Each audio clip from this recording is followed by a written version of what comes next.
Hello, adventurers. My name is Maximus, and I'll be your dungeon master for the evening. I'd like to welcome you all to the 12th episode of Caches and Cantrips, Campaign 2, where some of your favorite streamers play Dungeons & Dragons live on Friday nights. I'm joined by our amazing cast, Bunny Dreadful, Mac and Cheese Please, and Moobs Like Jagger from the GG and Crew, not to be confused with the GG and Crow. As well as our special guest this evening, Captain E-Rock. Welcome to the show. Hit me. Thanks for having me. This is great. Yeah. I'm so excited. Very excited. And Nina and VS are both gone this week. Did you say who? Oh my god. I'm just kidding. I love you guys if you're all stop. I just want to point out. I just want to point out Captain E-Rock's art that's underneath him. Then I think maybe an hour before the show, an hour and a half, Bun's like, what's he look like? I want to draw him real quick. I just nailed it. Like drawing, you know? Sometimes spoilers, you just nailed it. Wait, you busted that in an hour? Damn. Yeah. Damn. Dude. Did you record it? No. Dude. Damn. I'm sorry. It's okay. All right. You'll have to redo the whole thing and record it. To redo it, it's AI. No. Oh my god. Okay, let me just press the button. Beep, boop, boop, boop. Okay. Beep, boop, boop, boop. So there's no hands. That's why my hands are hidden in all the art. Do you guys ever notice that? Bun is actually AI. You are actually AI. It is AI. Speaking of AI, if you want to hear us talk about AI and its use in D&D, whether you're using it for art, music, whatever, writing, we're going to be talking about that on Monday? This Monday? Is next Monday? Monday if we have really power. helpful. If Super we helpful. survive the hurricane. So yeah. So it'll be the normal crew as well as Bun and Nina also wanted to talk about it, as it does affect them, as Bun is an artist and Nina is a voice actor. So definitely implications there. So they're coming for our jobs. Oh my gosh. Anyway, aside from that, welcome again, Captain E-Rock. Happy to have you. Some couple things. We're over 3,500 watch hours on YouTube, so we're less than 500 away until we can get happiness partnership. How's that? Happiness? Full monetization? Nice. Yo. What Max needs to say is money will make us happy, is what he's trying to say. Hey, and it's free money, Money right? does make me happy. Well, okay, money doesn't make me happy, but cheese makes me happy, and I can buy a lot of wine and cheese if I have money. So That's very true. And cheeseburgers. Cheeseburgers do make me happy. Mm-hmm. Yeah, 430 hours exact till we apply for partnership. So thank you for everyone who's watching, leaving the playlist open, working at the gym, listening to the podcast playlist. I don't know how that works on YouTube, but I think it counts. Yep. It works. YouTube.com/@ Casters and Cantrips, as well as you can find our podcasts everywhere that podcasts are sold, in which we're almost at 3,700 plays now. So we have our podcast for Tome of Knowledge on there. We have the full episodes. We have our podcast and YouTube only out of combat episodes that drop as well on Thursdays. So you can only find those in the podcast or YouTube. So definitely go check that out as well. But as Bun was mentioning, Mondays are Tome of Knowledge, 6 p.m. Pacific time, and that's where this Monday we're talking about AI and D&D. And Tuesdays are art streams, where Bun last week drew Captain Blackbeak herself, which looked amazing. Looked amazing. I didn't see it. It's in the chat. And then will we see it tonight? I don't know if we're gonna run into her. I don't know. What do you think? Damn. Damn. Yeah. Wow. Why you gotta be like that? I don't know. I'm on edge. It's been a hard week. Thursdays are when our out of combat drops, and then of course Fridays, where you are right now, or if you're in the future, where we were right then, 6 p.m. Pacific on Fridays, where we play D&D and have fun. So I think that's all I need to talk about for this time, unless anyone has any words of wisdom before I go into the recap from last time. Max, I sent you a note. Oh, to show her Captain Blackbeak. Yeah, I saw. Oh, that's not what. Okay, no, I said there's a different note. it's a different secret notes. Secret notes. Oh my god, I'm just reminding you of things. I'm doing my job. Don't forget to get the cheese. Yeah, it's just like, I need the wine and cheese this week. I'm only on this damn show for the cheese. I'm just kidding, that's not what I'm like. Wait, you're getting cheese? Shit. Oh, no. Abort. We have to pay everyone in cheese. Yeah. Pay me in cheese, please. We can't afford it. You can't give me in cheese. Are you lactose intolerant? We don't talk about that, okay? Why? How do you gotta help me like that? Jeez. Oh my god. Alrighty, so if nobody else has any, I think That I was yelled too awesome. loud for Bun. No, I like that. That was really cool, though. Yeah, you That was a intercom cool this. effect. I don't Look, I'm know. in trouble. He's like, I did that on purpose, totally. I was too loud. Let me soften it up. We soften the mood for this evening. Ooh. Anyway, we'll go ahead and get started for tonight's episode of Casters and Cantrips. After dark. No, I'm kidding. She did try to make me look at porn before this, to be fair. So, you know. Our story last left off with the unfortunate dealing with the aftermath of one of their crew causing a major problem on the vessel after going overboard, and previously had stolen some of the rum from the hold. After Captain Azric passed his judgment on Gatto, their bugbear crewmates, the rest of the crew came to some semblance of order. And as the unfortunate was sailing towards Black Rend Cove, the crew decided that it might be worth their while to take a small prize on the way. Their belief was it would be a morale booster for their new crew. And as luck would have it, they came across a very small sailing vessel that appeared to be having issues with its rigging. The crew raised the black and made their way over to the merchant vessel. Just as they were about to board the small ship, the crew spotted a much larger ship coming towards them. This vessel was known as the Banshee, and it belonged to one of the most fearsome pirates in all the seas, Captain Blackbeak. As soon as she boarded, Captain Blackbeak shot the captain of the merchant vessel. Fortunately for everyone else, she was willing to parley afterward. After negotiating with Blackbeak, the party agreed to only take 15% of the take from the recent act of piracy, and the rest would go to the crew of the Banshee, as that crew had believed they'd been slighted by the unfortunate. Negotiations continued, however, and after making a hard decision, the crew of the unfortunate all agreed to fly under Captain Blackbeak's banner until such a time they could pay enough gold back worthy of a new ship for her fleet. In turn, she agreed to give the party some crew for their ship, as well as an advance for it to be refitted. And that is where we'll begin our session this evening. So, where we left off last time, Captain Blackbeak at this point has left your vessel, has left 3 new crew on your ship, one of which who is going to be acting as an officer status, sort of a liaison back to her, and has given you a contract in case there's any issues when you get to the Cove, and has told you to speak with, let's see here. That's right, Reginald Graves, to see if they can't take care of that ship for you. So, with that being said, no further altercations on this day compared to the map. I would say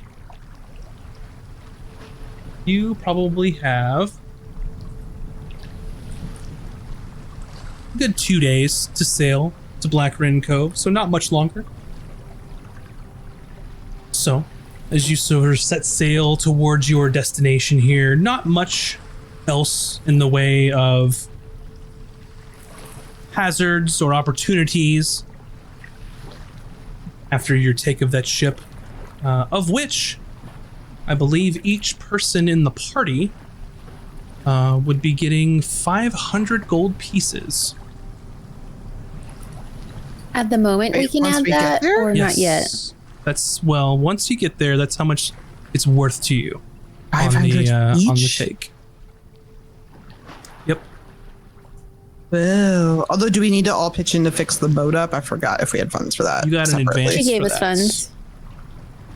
So, with that, I will mention that each person's individual take is, 500 for the act of piracy. It's how much it's worth, by the way. And as you mentioned, that once you get to the port, I'm sure you'll negotiate with someone there to fence your stolen cargo, to put it plainly.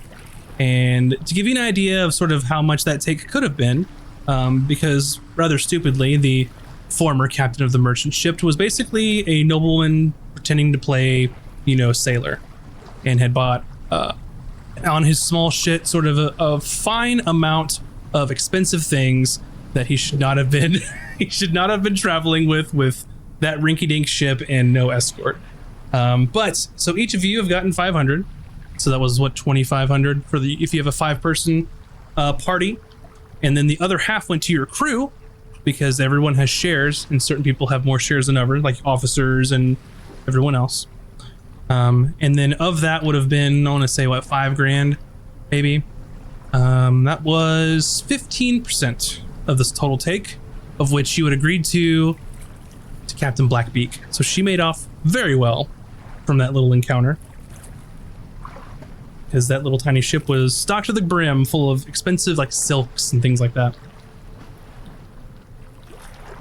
But that's enough Dungeons and Accounting, because remember I would tell you all that you had what money you would have last time we talked about it. Aside from the crew, you also picked up 5 new crew members. Oh, yeah. Hi. I think it was 5 or 4. I'm gonna say it's 5 because I have. I wrote it down. 2 halflings, 2 men, 1 female, 2 hobbits. Which for some reason you describing them as 2 men, 2 female, and 2 hobbits. I'm like, are the hobbits? They're halflings. Well, I wrote hobbits. I'm just telling you what I wrote. I'm not They're telling you legally what. distinct entities from the word hobbit. 2 I know. genderless halflings is what I have written down. Unfortunately, on this ship, we do not have a breakfast. So you have the 2 men are named Helman and Artie. The human woman is Fira, and the 2 halflings are both men. They're Gear and Barry. Gere. Wait, Bear and Barry? Gear and Barry. Gear and Bear? That's not better. Gear and Put Barry. those in our chat so I have the spelling. Sure. I certainly will. And it also has how many years experience. They were sailors too, just because it's already in my notes. I'm gonna call them Bear and Gary. Bear. Bear Bear. Let's go. Aside from that, the Captain Blackbeak had given you all 3 members of the crew to sort of bolster your crew, since you're running on kind of a skeleton there. And give me one moment, and I will get you all that information, but I'll also tell everyone else in the chat. You have 1 tiefling woman who's goes by the name of Whisper. They all seem to have pirate names. Yes, Whisper. You have a half-orc who goes by Boulder. And then you have an elvish woman who goes by Swift. Of those, the tiefling woman, Whisper, is the one who's going to be the acting liaison for the crew of the Banshee. What a fitting name. Indeed. So Whisper is sort of deep dark purple skin and sort of very large horns protruding from her tiefling visage there. If you could point someone out and say, I bet that person's a rogue, she would definitely fit that profile. Very dark clothing, very silent in her movements, has a pair of daggers.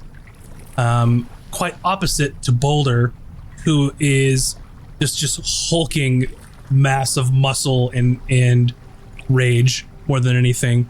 If you look at the guy, you would think that I don't know if he's going to punch me now or later kind of thing. But after a couple days of sailing, he's pretty soft-spoken, pretty gentle. Just sort of has that very scary first impression. He's very imposing. And as well as Swift, the half-elf woman, sort of very elegant, has long, like, flowing silver hair, very piercing blue eyes, very agile, quick to deal with, like, the rigging, climb up, fixing sails and the such, and is also uses a longbow if need be. So typically up in the crow's nest for that sort of duties. So quick recap of your new friends. You gave me the eye color of the elf, but you didn't give us the eye colors of the other two. I felt like you knew. Yeah, so Boulder's is red. And Whispers are sort of a light violet. Ooh. Oh. So deep purple skin, very violet, vibrant eyes. So with that being said, as you all are making your way to Black Rend Cove, you're a couple days of sailing away. What I will do in this case is just make a navigation roll, just one, whoever's going to navigate here, to see how the rest of your sailing goes. I rolled a 19 plus. Oh, I had everything up but my character sheet. I knew I forgot something. Probably need that one. Sorry, everyone. But it's a 19 plus, so it's at least over 20. I have good navigation. Is it over 20? Because that's important. Okay, well, you'll find out here in just a second. It's loading. Hold on, let me look at your character sheet, because I was prepared. Sorry. I'm just messing with you. How do I add my proficiency bonus, right, for navigation? Proficiency bonus and your wisdom. So it's a 24. 24. Right? So once you get towards the coast, and I can let me just give you all a little map time, right? We have it. Why not use it? Map time. Yeah, nap time. Nap time. Nap time.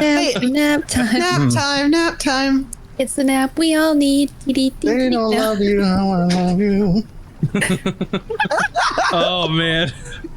I'm trying to remember the backpack song from Dora the Explorer.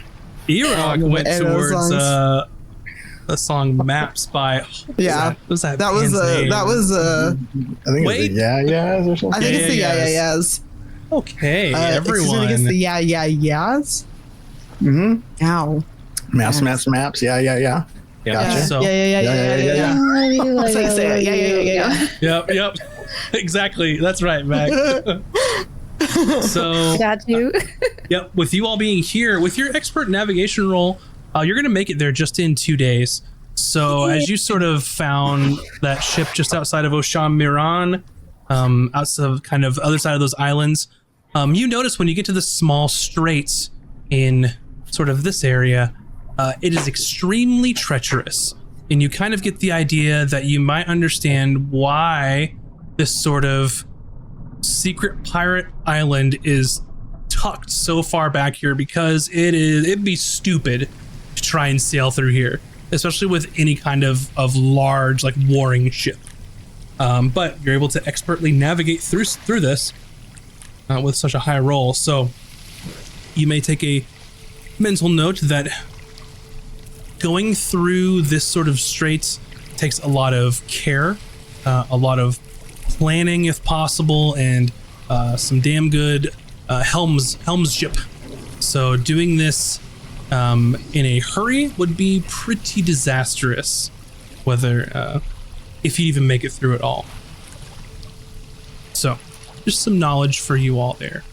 But after some time, a few days, you see sort of on the horizon as you're coming closer, what looks to be a very vibrant green looking sort of, not one island, it almost is several small, like, islands that sort of string along and make sort of larger mass. You can see that there's sort of water kind of comes in areas, and like inlets kind of goes through, or they're are bridges sort of built over the top of.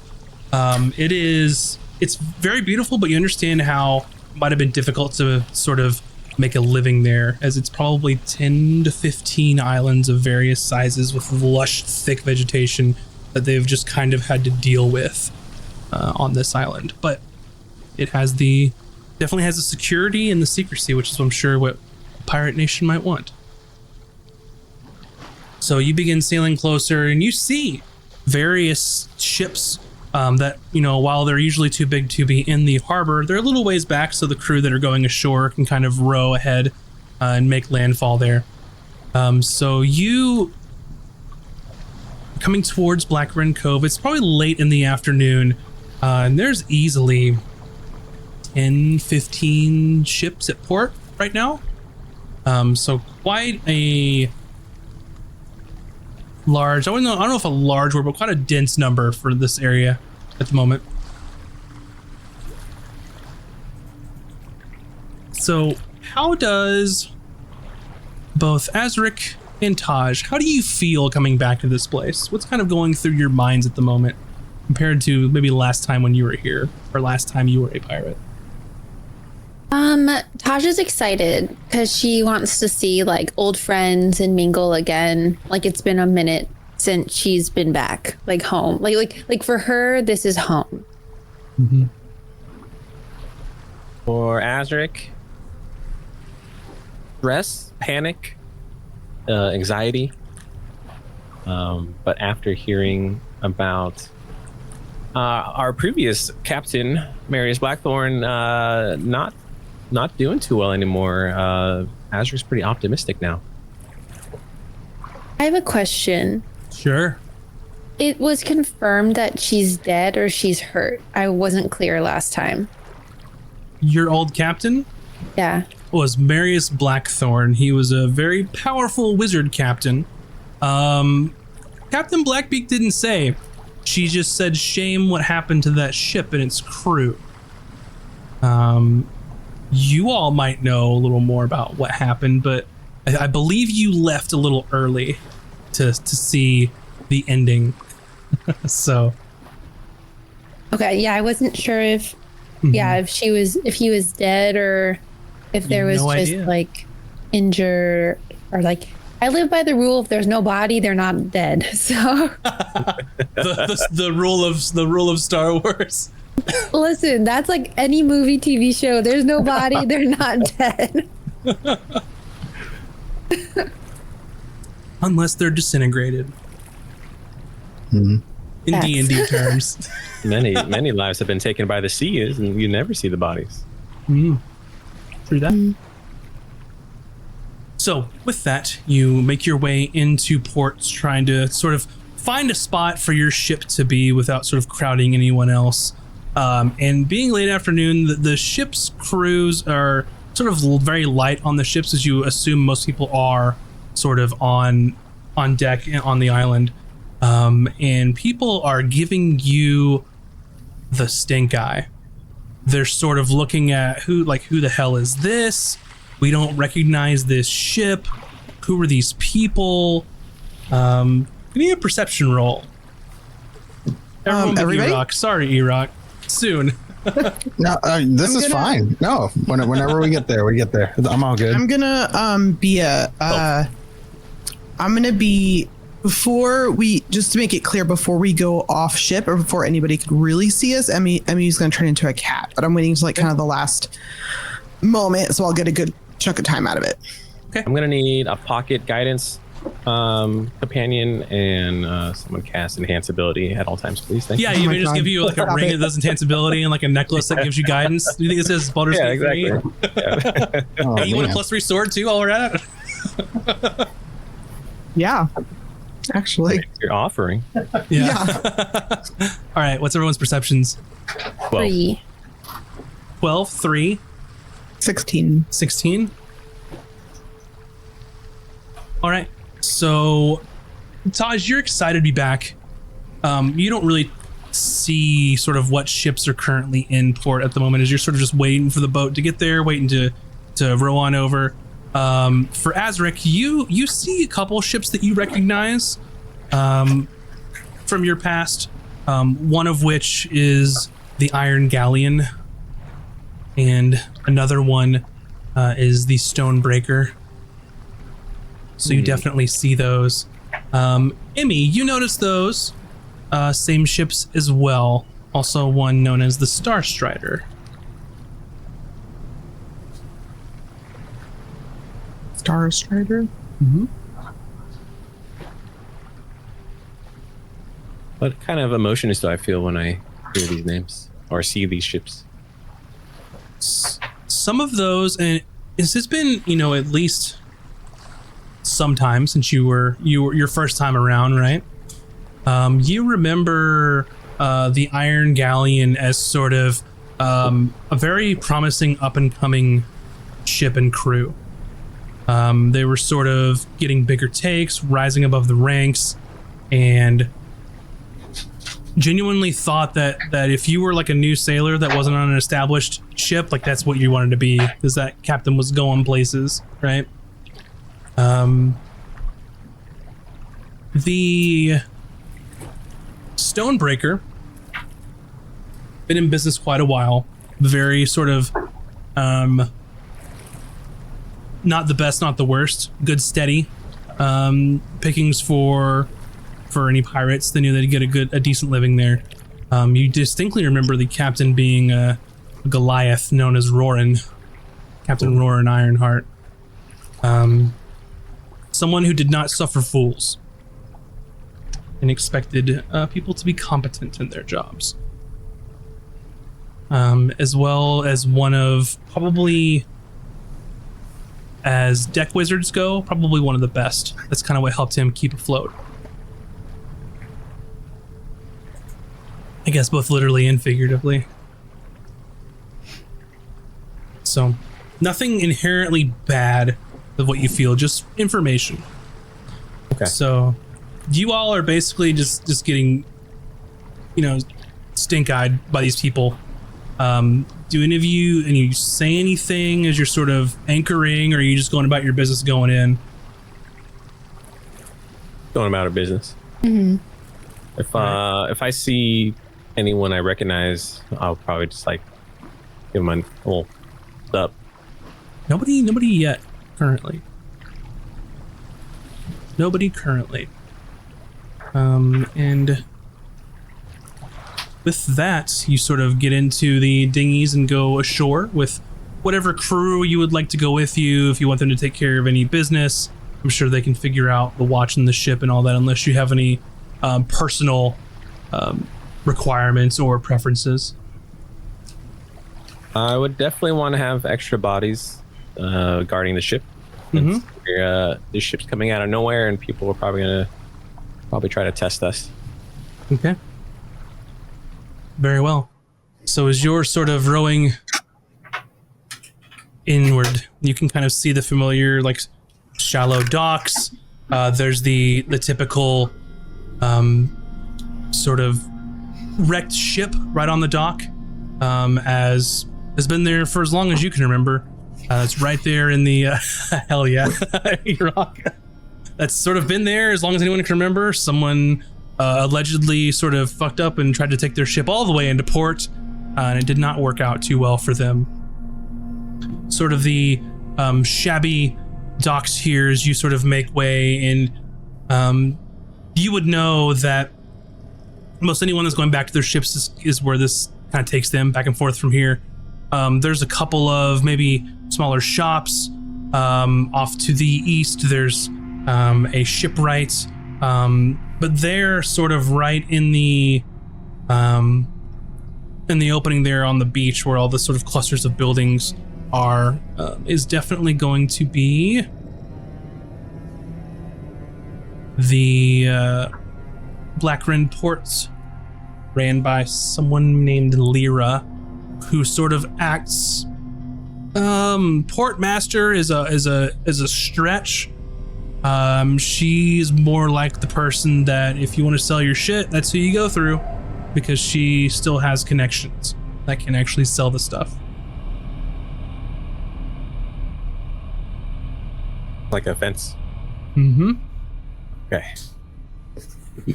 And then, of course, everyone's favorite tavern, the Drunken Mermaid, right there on the docks. It's already my favorite. I've never even been there.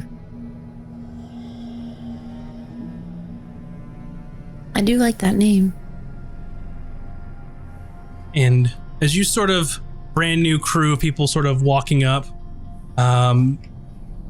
sort of a larger human man just sort of shoulder checks you on purpose, Emmy, to see how you'll react. Oh, you're a cat. Then that would be Taj then. I look at them and I'm like, oh, nice to see you. And I like kiss on the cheek. They just sort of like maybe like, watch where the fuck you going, newcomers. Mm-hmm. We are nothing new. Never seen your ship before? Mm-hmm. No. That is because we took it. There's a new ship here, but we are not the new here. We'll see about that, huh? Mm-hmm. Just spits out like a big wad of like chewing tobacco like right at your feet. And I just like look at him and I'm like, we'll be seeing you more around. I am sure of that. I hope not. He sort of walks into the Drunken Mermaid, sort of swings the door wide open and just like, ah! And everyone starts like cheering like when someone walks in. Seems like a pretty jovial place. Azric and Taj, you would know that more than likely Lear is not going to do business with you until you do business with the Captain's Congress, or at the very least introduce yourselves there with the Speaker Corsair to sort of get their blessing. And that is where we shall go. Alrighty. So as you make your way sort of out of the docks, a little further inward, you kind of pass by where the sort of fence is, and not too far, there's sort of a large, it's really just a building where people meet. Like, it's not an office, it's just a place, like a neutral ground where typically the Captain's Congress will get together. And you can see, just as you all are sort of rolling up on this place, you see several people sort of pouring out of there. You see a gold dragonborn, sort of these fierce like golden eyes that look like burning embers, wearing this intricately crafted armor with sort of draconic symbols all over it, with a warhammer sort of in his hand as he just sort of has it over his shoulder. Walking out, you notice a Goliath, who you remember as Captain Rorin, a towering sort of rugged gentleman with this gray streaked black hair, sort of very stoic, tattoos just covered every inch of his torso. You see a tiefling woman who's sort of got sort of very dark skin, fire red eyes, and sort of long, like dark hair that sort of billows with smoke coming from her. It's almost like constantly smoldering. And you see a sort of human man, looks kind of just out of this sort of crew, looks just nondescript, just like middle or late 30s man who's got like sort of suntanned skin, probably spends most of his life just on the sea, right, as most people do, sort of wearing this weather-beaten tricorn hat, and like a hodgepodge of different like garments, almost like he thought, that looks nice, I'll take that, and has a lot of very fine individual pieces. They're not really cohesive as an outfit, but maybe he just likes nice things. You also see another an elven woman, very fine skin, long silver hair, sort of twinkling beads in them, sort of emerald eyes, and sort of a like a moonlight sort of color of skin, sort of almost like a bluish tinge, but not quite, very pale. You also see one final person is a dwarf, sort of middle in his years for a dwarf. Very stout, long braided beard, adorned with gold rings in it. Arms covered in tattoos as well. Wears a captain's coat that looks like it was made from scales from a very large creature. You would know this person as, at one point, you thought it was the bosun of the Iron Galleon.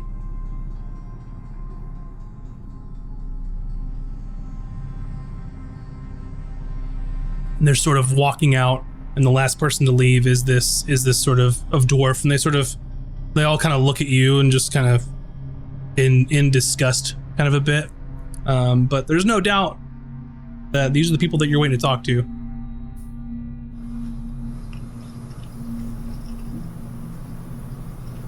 All right. It's I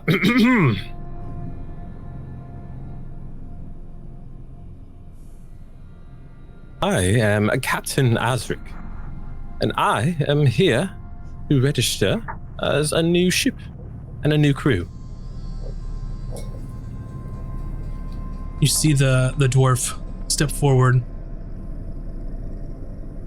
But I'm sorry. I think we're a little full. What brings you here? Oh, well, as you can see, my crew here and I are here to register our ship and fly our flag as a new pirates crew. We're no strangers to Black Rend Crow. My stout friend. What right do you think you have to be here? This is our home.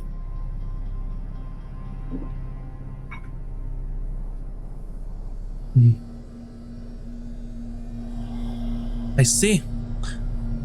Captain Red, did you sponsor this crew? No. What about you? Captain Cormac? And the Dragonborn sort of shakes his head. How about you, Captain Roran? Never known you to sponsor anyone. He just kind of stares at you. Well, seems to be this island's a wee bit invite only. So unless you don't have an invite, then perhaps you can get on out of here. But we do have an invite. Our sponsor is Captain Blackbeak. And you see the person you're talking to is just kind of staring at you blankly. A couple of them, so the one he called Red, as well as Cormac, kind of look around a little bit like, what? I don't suppose you have any proof of that, do you? But we do. Go ahead, Magic. Yeah, there you are. He sort of looks it over, this contract.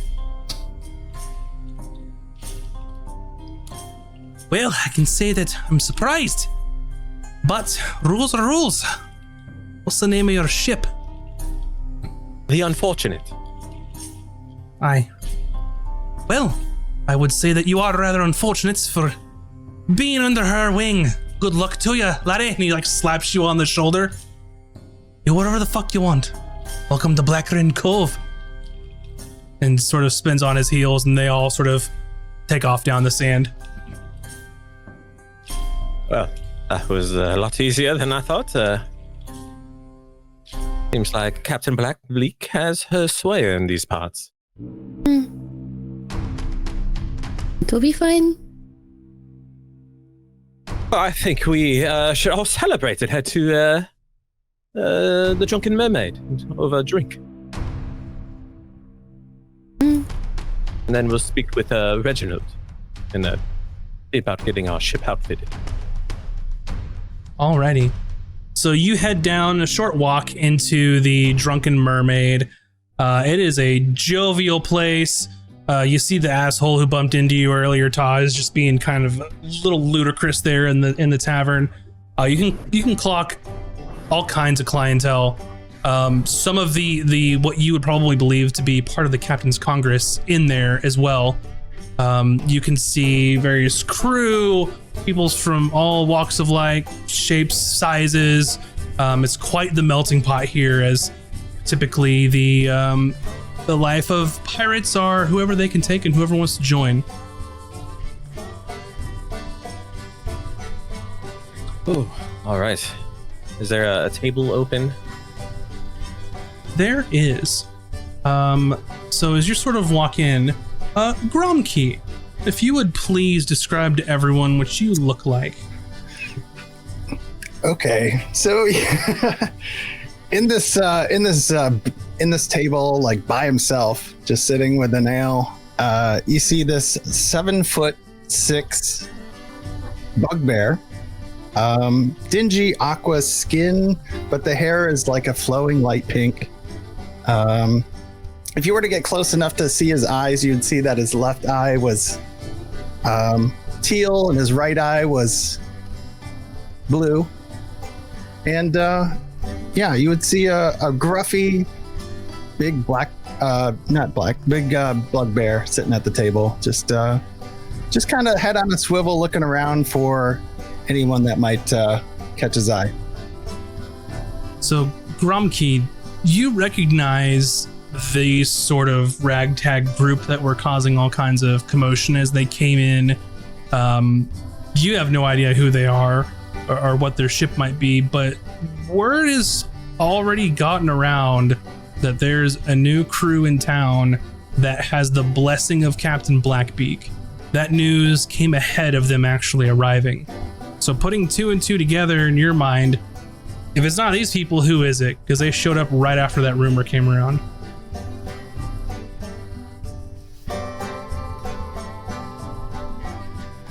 New crew, there's seats right over here. And he just looks at the new folks coming in the Drunken Mermaid and just kind of like tries to usher him over. Just no qualms about it. Just bring it in, rope him in. Friendly face. Oh, that's just rather rare.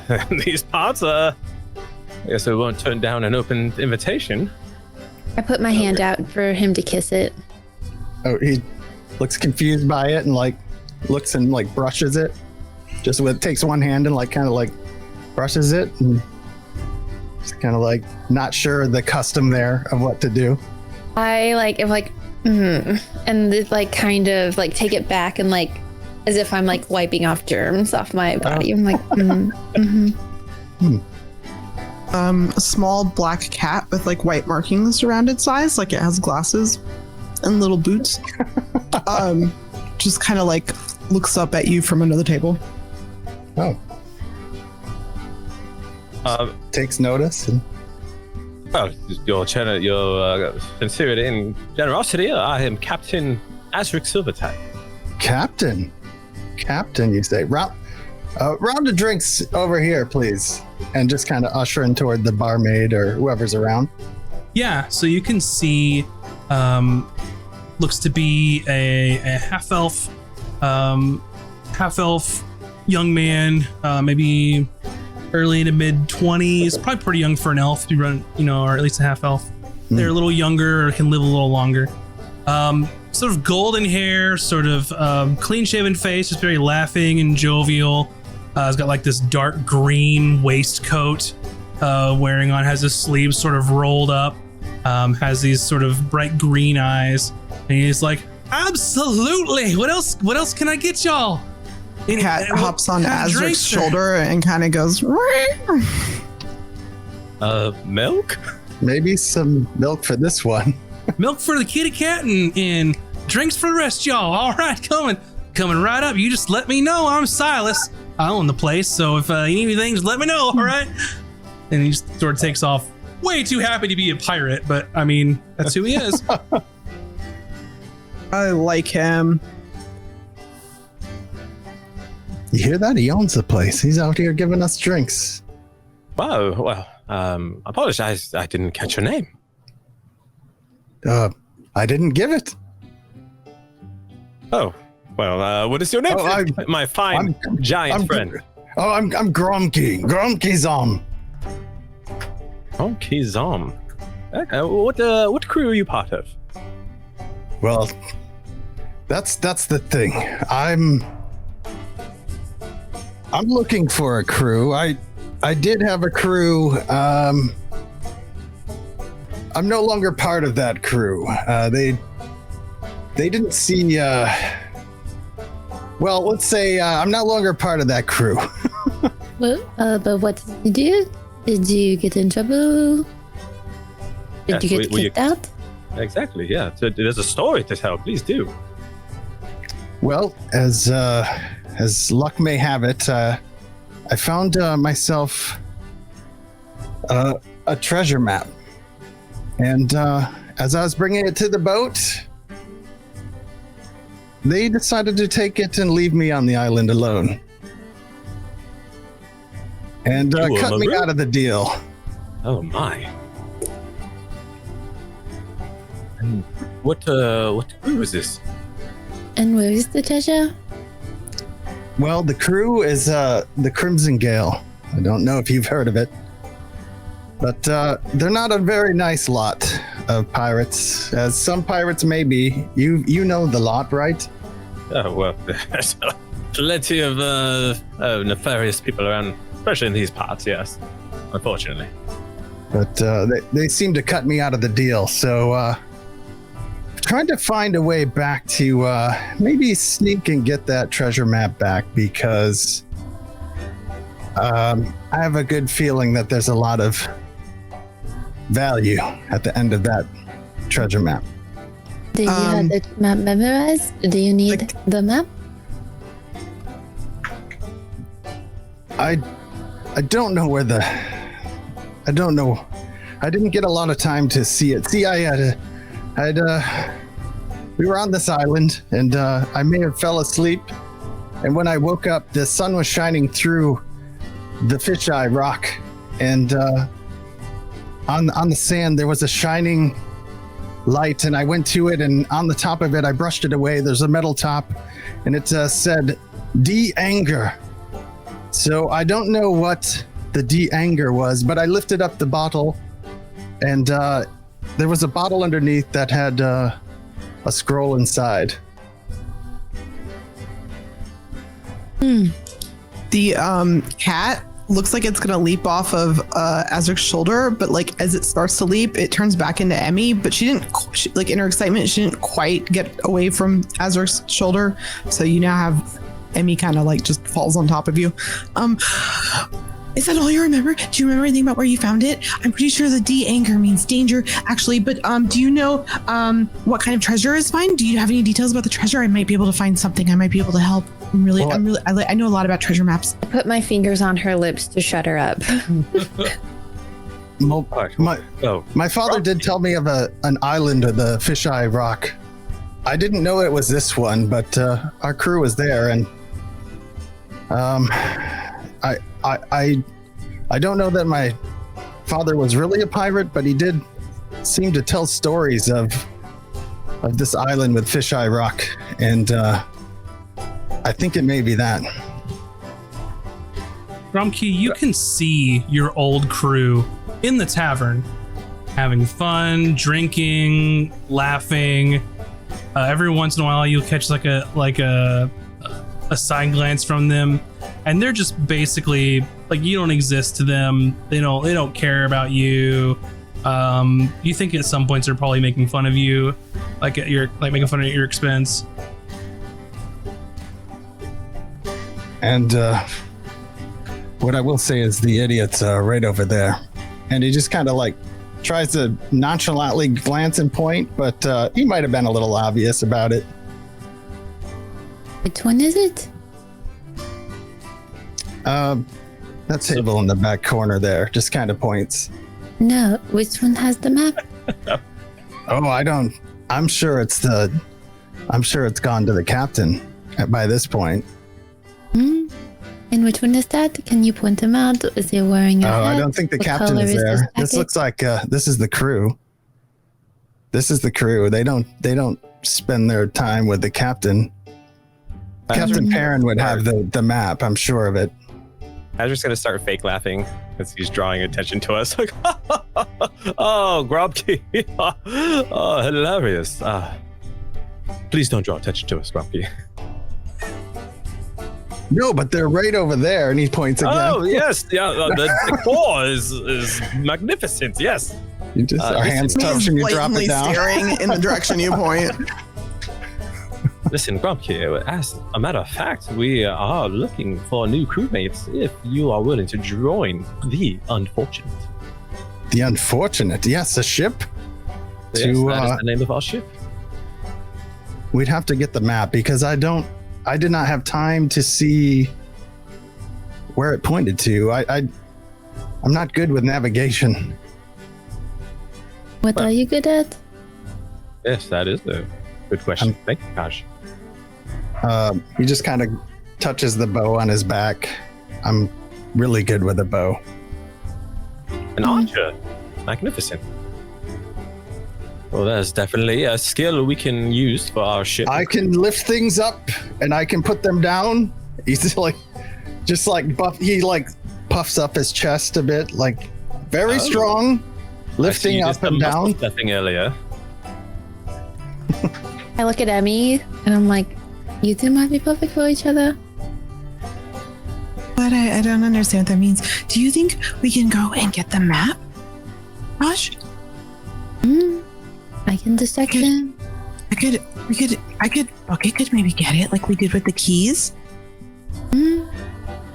Well, if anything, it's probably be in a lockbox on the ship. Or one of them, the captain usually has it close at hand, possibly. But is the captain staying tonight? I lock and I don't know where Hayden got off to since we got here, so I couldn't do that. So Gromkey, you know from your time on the ship that it's more than likely that Captain Perrin has this map or knows where the map is. They're known to sleep on the ship, a little paranoid, almost. Sure. Like that they don't want anyone getting in their stuff. They don't want anyone getting into their takes that they've gotten or any valuables. They have a sturdy desk on one of the below decks that's part of their sort of office as the captain, that they may have a chest in there. They keep it in. They also have an armory on the ship that is quite guarded. It's also probably a sturdier lock in there. And then you do know that there is sort of a personal section in the hold where not a lot of people know, but you pay attention, just because, you're not high up on the ladder, you see things and you spend a lot of time there picking things up and putting them down because they're so heavy. Captain has a very special area towards the back of the hold where he keeps some of his more expensive sort of valuables, almost anticipating someone going for where he would think the valuables are. So he tries to play 3D chess a little bit with them. So Gromkey looks right at Emmy. The crew is here. We could go to the Crimson Gale and get the map. We should do that. They stole your map, so we get to steal it back. That's how like pirate code or something like that. That's like how it works, right? I'm pretty sure that's how it works. I mean, do you think basically, yeah. Do you think your crew would be up to this? Oh, I do believe if we are. Yes, we love treasure. Yeah. Well, first of all, Grumsky, we should negotiate that this is your map. How much the shares will be distributed amongst us? Well, should we get the map? I would hope to gain a third of it. A third? Okay, that seems fair enough. Okay, a fourth. Oh, well, all right, you have yourself a deal. And stand my hand out. But who are you? I'm a little confused. I'm Captain Azric. We just introduced yourselves. Yes, remember? You're the captain. Yes. Okay. I have a very free-spirited crew. They speak their mind when they want to. Oh yeah, Azric's a really good captain. He lets us do all sorts of decisions, and I'm actually working on designing the flag. Very nice. Mm-hmm. So far the current vote is for a tiger with guns for hands, but we're still working on it. Maybe something. We're workshopping it. Maybe something billowy. At one point there was a goblin with two a goblin skull, but we were having a problem because the goblin skulls don't really look like a goblin. Anyways, we're working on it. If you have any ideas, I'm happy. If you join the crew, you could come up with some ideas too. Well, I don't know. I think this might be my last pirate. I'm done with this pirate life. They double cross each other all the time. But we're not those kind of pirates. We're like the nice kind of pirates, right, Azric? Right, Tosh? Of course, yes, the nice. Mm-hmm. I'm starting to see why he is no longer part of the crew. Pirate, if you will. Well, you don't have to join the crew, but we are more than willing to join you on this journey. Adventure, if you will. Maybe we shouldn't talk about it here with the other crew over on the other table. That's a great idea. We actually need to go see Reginald the shipwright if you want to accompany us. I would absolutely. Reginald is a great name. Yeah, it is. Right.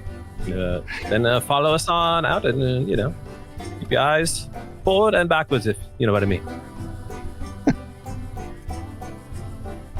Just Grumpy leaves money on the flags down Silas and just kind of like hands him some gold, a gold piece to cover everything.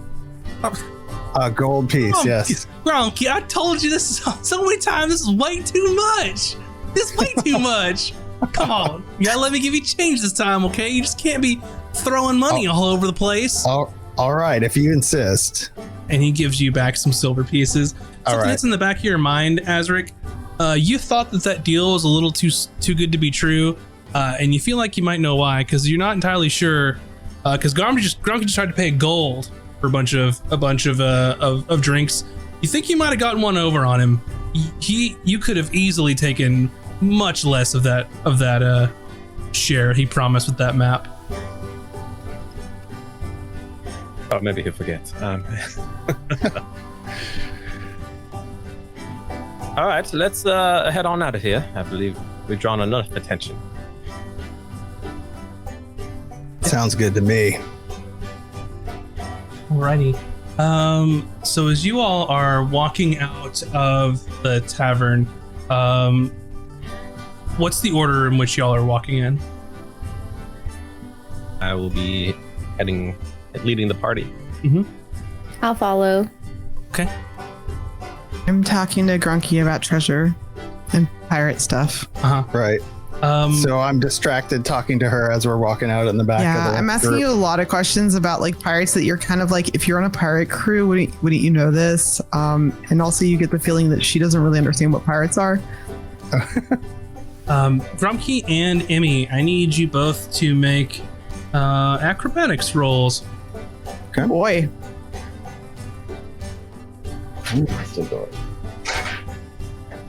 That's not good. That's not good. 19. A 19. So as you're sort of walking by, heading out towards the exit, you walk by the table where a bunch of your old crew are. And as Emmy's sitting here talking to you and sort of like looking up to you as you're this gigantic, tall bugbear, you're looking down and you're kind of nodding and listening to all her questions. And you see someone's foot kind of jump out in the middle of the aisle.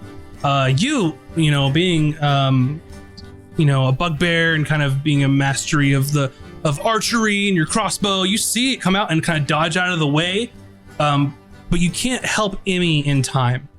Emmy, you're up talking and your eyes are nowhere near the floor. I want you to know that I rolled a 3, but then it's -1. So, so you're talking, and then all of a sudden, bloop, you feel your legs kind of get crossed, and then boom, you hit the floor of this tavern hard. And it's sticky and it's gross and like my nose is bleeding now. Yeah, and then you just hear this table beside you just all erupt. My glasses probably fell off on the ground and cracked or something. Yeah, it's like Nerd Girl in the cafeteria all over again. Nah, I know how this feels. Did I see who did it? Can I like kind of give them absolutely see biggest of stink eyes and kind of post up at them a little bit?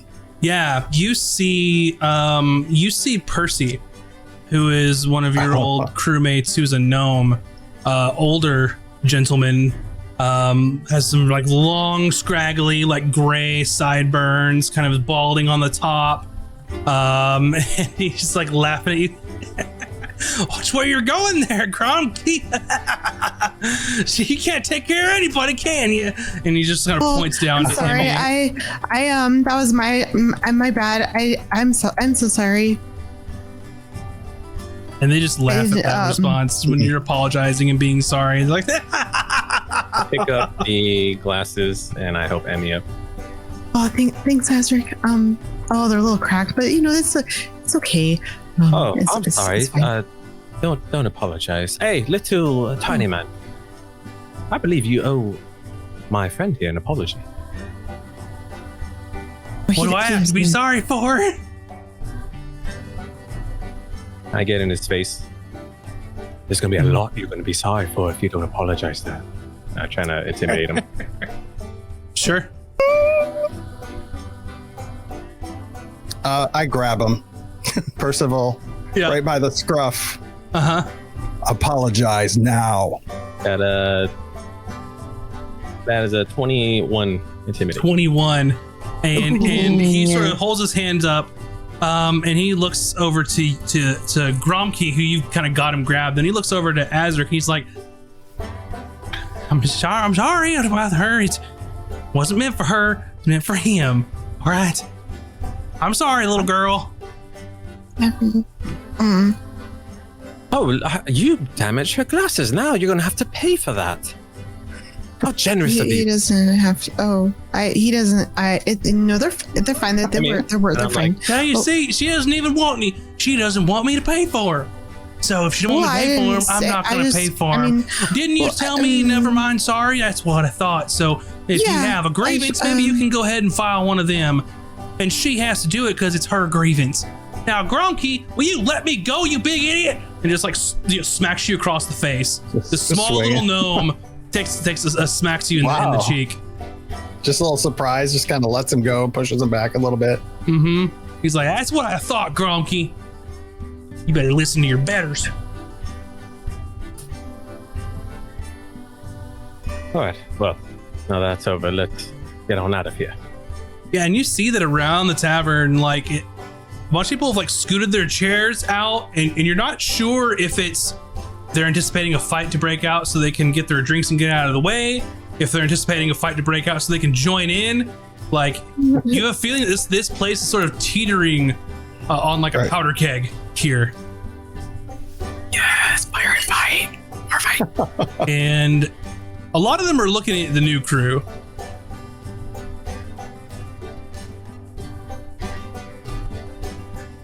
Okay, are you all right? He's not gonna punch him back or anything? That's all I needed to know. Just takes a swing at the gnome. All right, and this gnome, Percy, looks surprised. Previously, he thought that you were scared of him, or that you had to listen to him, but something's kind of changed in Gromke in this case.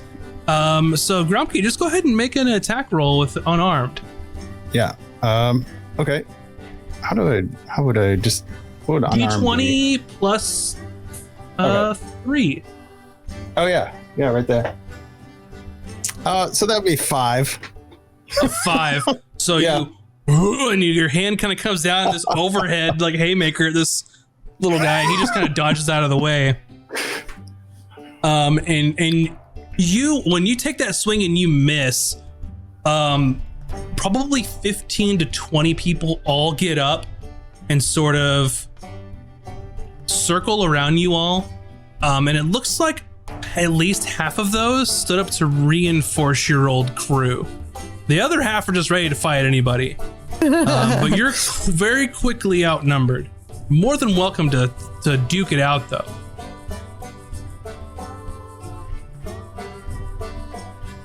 Are you sure that you want to do this, new guy? I mean, you don't even know him.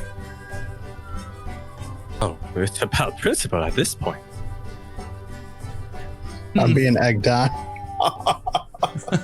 Principal? Well, whatever you say. You're not going to last long here, are you? Well, you already apologized publicly to everyone here, to my friend Emmy here, so what do you want to do about it? Short stuff? Oh, I already apologized to your girl. No harm, no foul. I will not apologize to him, though. He just sort of looks at Gromke. I was waiting to see what Gromke's going to do. I'll try to swing again. Okay, go for it. Okay. Let's do this. 13. 13. You sort of connect with him, but he blocks your hit. So you connect, not enough to hit his AC here though, and he just sort of takes the hit. He says, "Oh well, you asked for it, dummy." And this whole tavern erupts into a brawl. It is pirates fighting pirates. It is the crew of the Crimson Gale fighting you 4 or 5 people. I would like, you know what? Let's do a skill challenge. Since you all are going to be here. Boy. All right.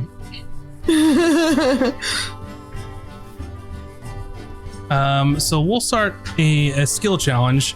And essentially what I would like from you all is, if there is any, take a look at your character sheet. If there's an ability, if there's a skill, if there's something that you think that you could use that would be useful in a bar fight, either it's, to dodge, to get out of the way, to take a hit, whatever. You let me know what you're trying to do, and then we'll figure out a roll. With these circumstances, I'm going to say that you are going to need 6 successes before you hit 3 failures.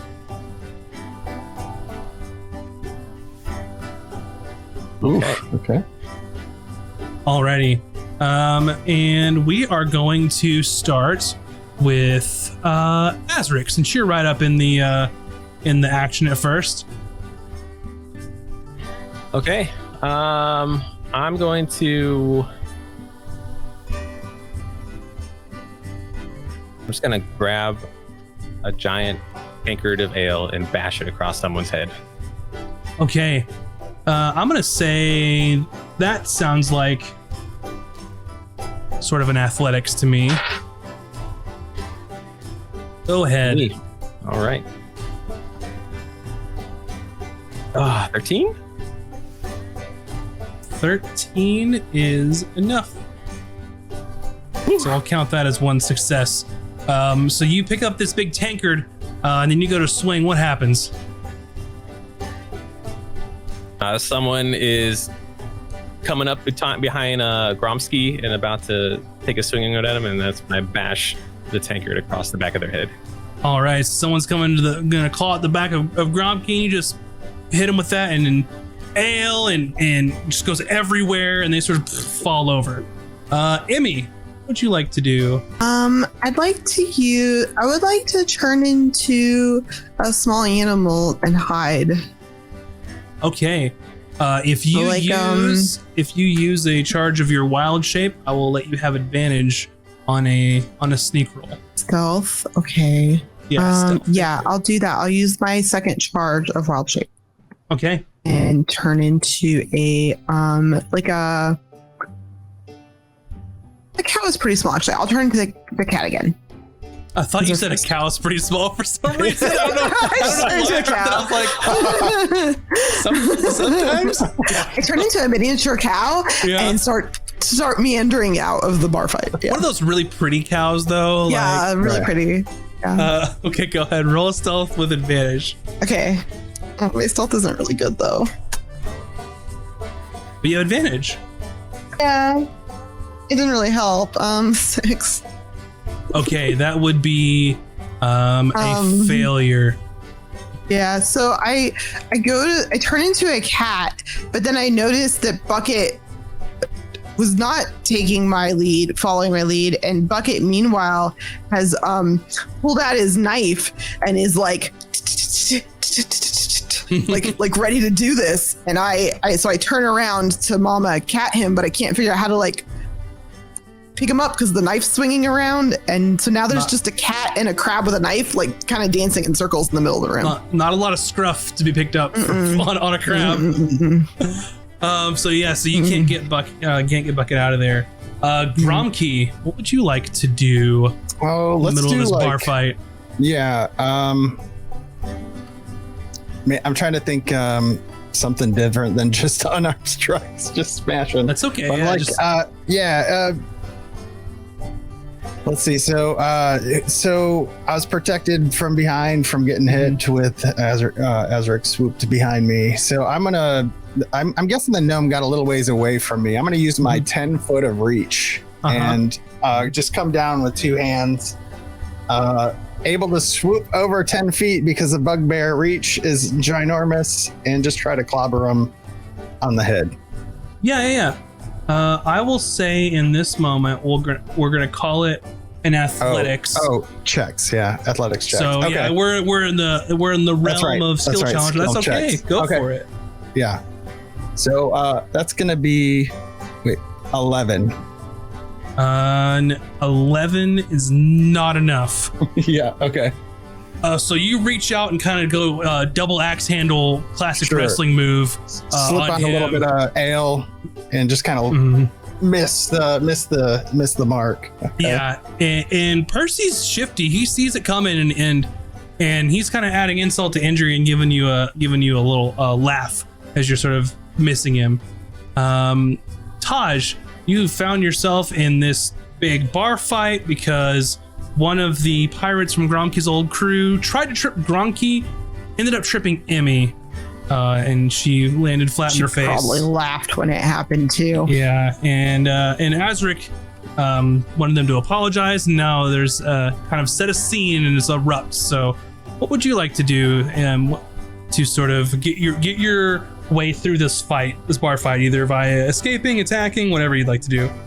How many of them are there? This whole place is just everyone's fighting. 60 people. Fighting. It's this whole bar. They were just waiting for something to happen. Yeah. And everyone else like hit people. We're doing like a skill challenge. So just kind of not combat, but what you try to do to like make it through this bar fight. So I guess the question is like, is the party trying to leave or is the party staying and fighting? Little bit of both. Right now you have 1 success to leave. You have 1 success and 2 failures. You need 6 successes to pass. 3 will get you a failure. I just look at the crowd and I'm like, you guys are idiots. What is this even about? This is so stupid. And just kind of like reach into myself and try to intimidate in a way that's like, this is not going to go well. This is not going to go well. And I try to persuade, like. Okay, like so you want to persuade. Yeah. Yeah. Go ahead. Yeah, roll a persuasion.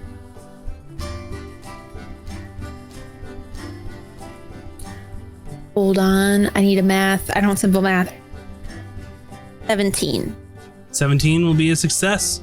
So you see some people are actually listening to you. and you're kind of getting up like in front of the bar, like, hey, like, you know, calm down, like there's drinks here, like what are we doing? And someone's like, oh yeah, how's my drink? And like goes and like starts drinking and like, you know, and just kind of loses interest in the fight. Back over to Azric. Oh man. Okay.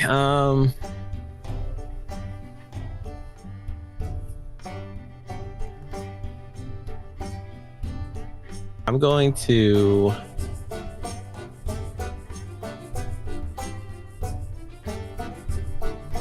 I'm gonna get into someone's face from the Crimson Gales crew and basically deceive them that they don't want to do this or they're gonna get seriously hurt. Okay. It sounds more like an intimidation to me. How would you be deceiving him? Are you saying that you're not capable of hurting them alive? You're trying to bluff your way through it? I fluff my muscles for a reason. There's none. Not again. Go for it. There's no muscles there, so go for it. All right. Oh hell so yeah! Happy. That's a 24. Oh yeah, that definitely passes. You basically did the equivalent of don't fuck with me, man. I'll fuck you up. Yeah. And it works. I'm crazy. You don't want to mess with crazy. Oh man. Okay, Emmy, up to you. There are 3 successes and there are 2 failures. Okay, well, I'm a cat, so I don't know what I can do. We're skill challenging. Like it's ephemeral. You know, do what you want to do. Claw their eyes out. No, I don't know. I do want to I want to use perception. Sure. I want to look for something that a cat could knock over that would maybe put an end to the fight or something. Like I could knock something on someone's head. Like if there's a glass of water on a counter that I could bat off, but like onto a big dude's head kind of thing. Yeah, I mean, you're in like a pirate tavern. You could climb on a shelf. You could knock something over on someone. Yeah, give me a perception roll. See if you can find something to knock over. Actually, is there like a piano or a band or something? Sure. Yeah, I want to knock it over to where like the band is like the music stops and everybody's like, oh God, what are we doing? You know? So I'm gonna look for like a big vase or something. Yeah. And I'm gonna do that. So I'm losing perception to look for something because I'm assuming you'll let me at something if I find perception. it. Right. Go for it. For someone's eyes, I could claw. Where's the weak point in this room? The most mischievous spot for a cat. 18. Yeah, 18. So that will be a. Or is that success. investigation? Is perception. So you're looking around the room to try and find something to knock over, not like scrutinizing an item and like trying to deduce something about it. So yeah, you can hop up onto a shelf and you look and you see like some sort of like metallic trinket or something, and you're sort of taking a look around and you just do the cat thing and boop, and then bop it over. It hits someone who is sort of playing the lute as they were sort of still going, like a really upbeat, song, like they're used to this happening like every other day. And it hits them in the back of the head and they look up and sort of crane their head around.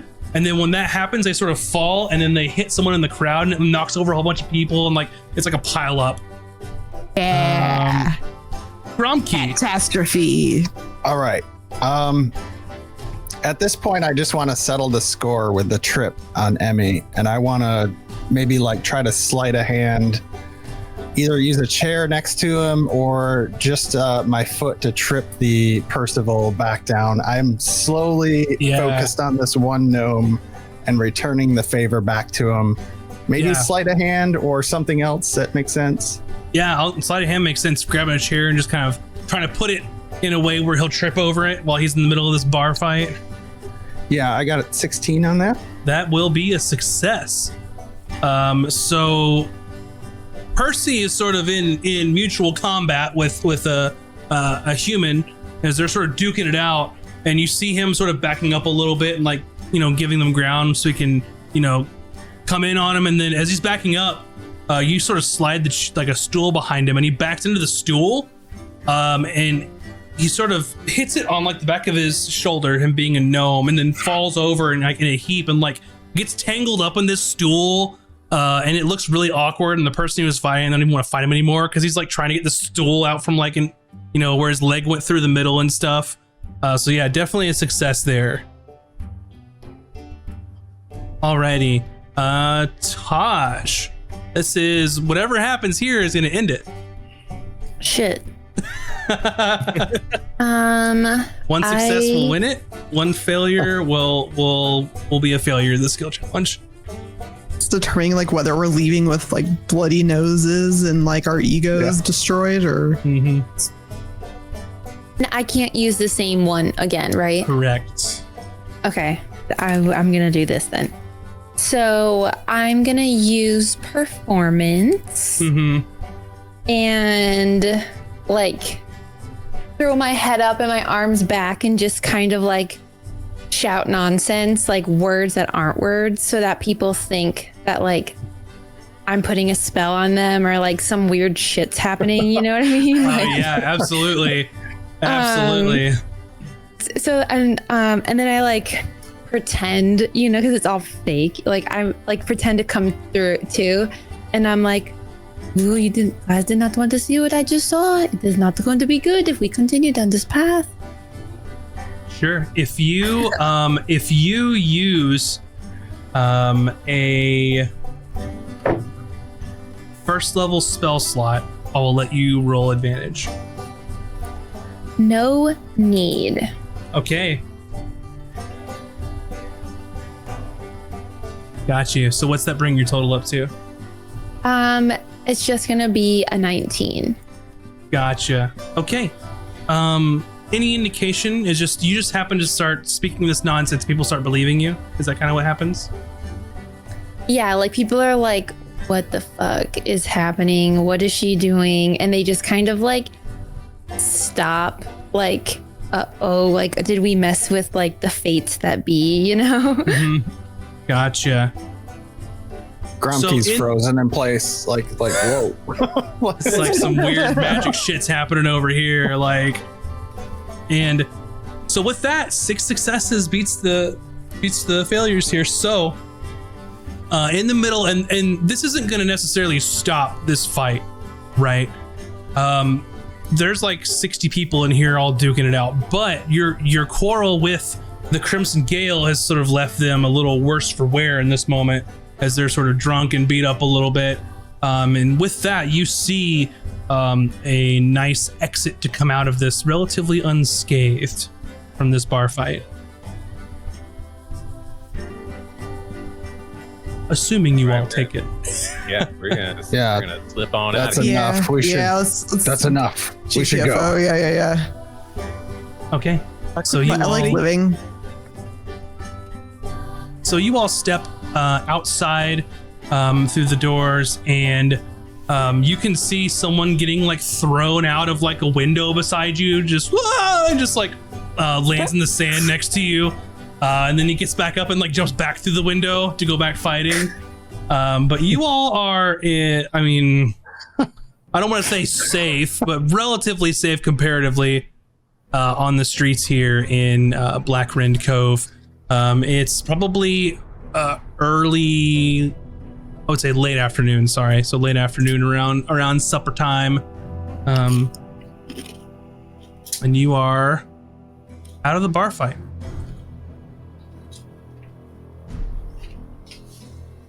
All right. Well, I mean, what did you think of that, Emmy? That was very pirate-like. Something you always dreamt of. That was so awesome.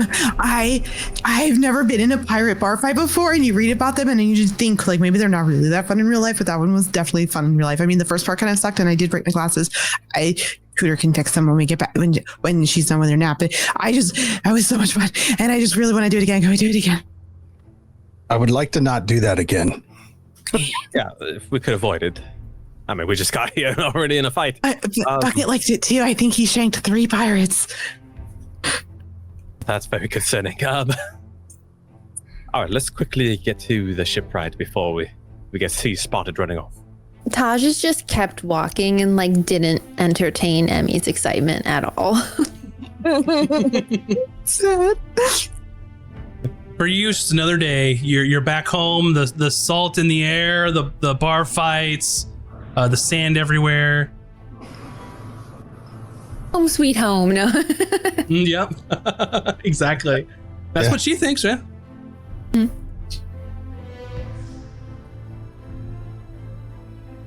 All right, we'll head to the shipwright. Yeah.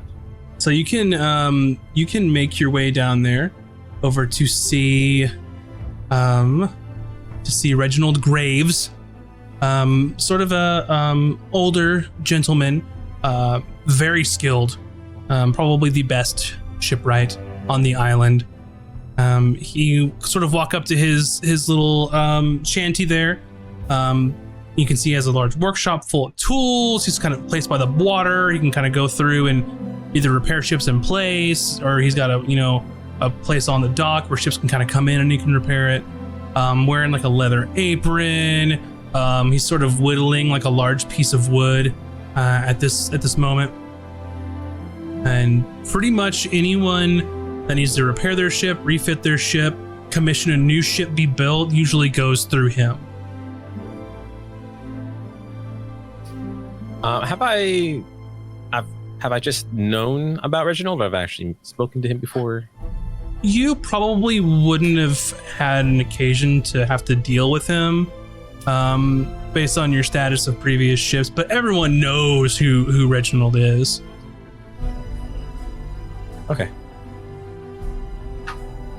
Reginald, my good friend, how are you? I'm fine. I'm fine. What can I do for you lot? Well, my name is Captain Azric. We just acquired a new ship that needs to be renamed, painted, and refitted. What all? Right. Refitted, repainted. Change the name on the back. Change the name, right. What needs to be refitted? More cannons, making sure ships in tip-top condition, maintenance, of course. Oh, general maintenance, right? Yeah, all right, yeah. general. Make sure it's in ship shape. Yes, correct. Quite right. Right. How will you be paying? Coin? Goods? We have goods. We also have coin, and we also have we have an advance from Captain Blackbeak.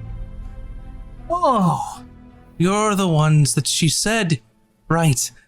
She's made it very clear that you need a new flag and to, quote, don't let them fly that piece of shit out of here without being in ship shape, including that busted ass flag.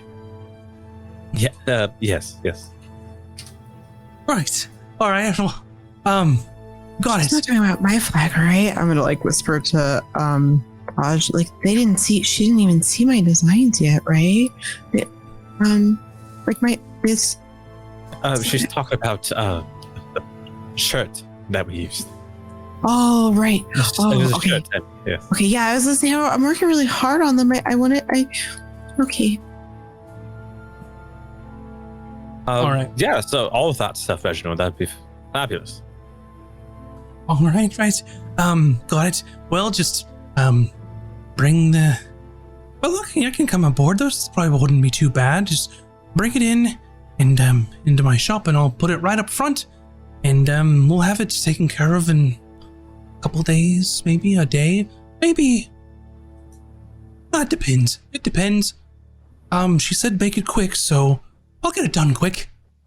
All right, and the name change, of course, it's currently the Expedient, but we would like. Oh, good name. Well, we want it to be changed to the Unfortunate. Oh. Why the Unfortunate? Do you find yourselves not? Because anyone who encounters us is in an unfortunate situation. Oh, got it. The other people are the unfortunate people, not you. Yeah. Oh, I see. Yes, I see. exactly. Yeah. Now, once you understand, it makes sense. Just to know, then it makes perfect sense. Yeah. Right. You have to go beneath the surface. Right. There's layers. Yes, layers too. Right. All right. Well, I'll get started immediately, and shouldn't take but too long at all. And it looks like do you want my flag designs, or do I need to talk to someone else in town to sew a new flag? Oh, you just tell me. Can you write it down? Can you just tell me what you want? I did a sketch for you, actually. Oh, perfect. It's not like, I know you could probably do better, but I got it. It's not horrible. I did some practicing. Scale? No. Oh God. Okay. Yeah, you need to make it like full size, right, like a good size. Yeah. Okay, but I have the sketch right here, and I'll give him the sketch. Okay. He takes a look at it. Well, I think we can take care of this. I'll have us working on it immediately. And he's like, I'll tell you now or later what it looks like. Whatever you want. Okay, I'll send you a drawing. Oh, you have a drawing. Yeah, I have to fix one thing. So okay. I was kind of helping you stall in case you weren't ready for it. Well, I don't know. It's not ready to show. It's not ready to show the chat, but I can send it to you. I'll describe it. You want it now? Okay. So it is a goblin skull, missing the bottom teeth. And it's really scary looking because it's like this small little deformed skull. But then there are two goblin ears as if they were like cut off of a goblin and then they're like placed next to the skull. So they're like terrifyingly looking like goblin ears floating like kind of next to the skull where the goblin ears would be. And then underneath the skull is just like two giant daggers and they're like bloody. That is unfortunate. Yeah. He goes, that's quite good. It's sort of I had extra blood. Well, I know people said it was supposed to be scary, so I thought, I just added like a lot of extra blood. I didn't have any. That's ketchup. And then it was a fork and a knife, but people said forks aren't really scary. Like, I don't know, you can still stab people with them, but I just did two knives. Well, tridents. Tridents are scary. See, I should have consulted you, but this is what the crew liked, so I don't know. All right, we can take care of it. The rest of you are like, when did Emmy get people to vote on this? So I know, I'm like, I literally am like, wait, what? This is the first time I'm hearing this. It's awesome, though. He's like, well, I'll get all this done and shoot you. How about you check back with me late tomorrow? One last thing. The skull of the goblin is based on a real person. Her name is Chowder, and she said if you fucked it up, she was going to. What is it that she said? Something about eating your brain through your nose. I'm not really sure. Well, that seems like quite the feat. I don't think I'll have a problem with Chowder. Okay, thank you, though. Thank you. Thanks very much. If you could change the figurehead of the ship as well, I would appreciate it, as Ooh. we did steal the ship from someone. Well, I could What's just the figurehead knock it right off, and you can come up with one now, or come back later, and we'll discuss. It's supposed to be meaningful for a ship. The figurehead, you know. Oh, okay. Then we'll discuss it before letting you know what it is. All right. Well, I guess I better get started right now, because make no mistake, I'm supposed to hurry. So, have a good rest of your evening. And he like puts his coat on and like grabs his tools and just like starts speed walking down towards the dock. What should we make our figurehead? I didn't even know I had to design that. Oh, what's amulet? So, what's the first creature that comes to mind when you hear unfortunate?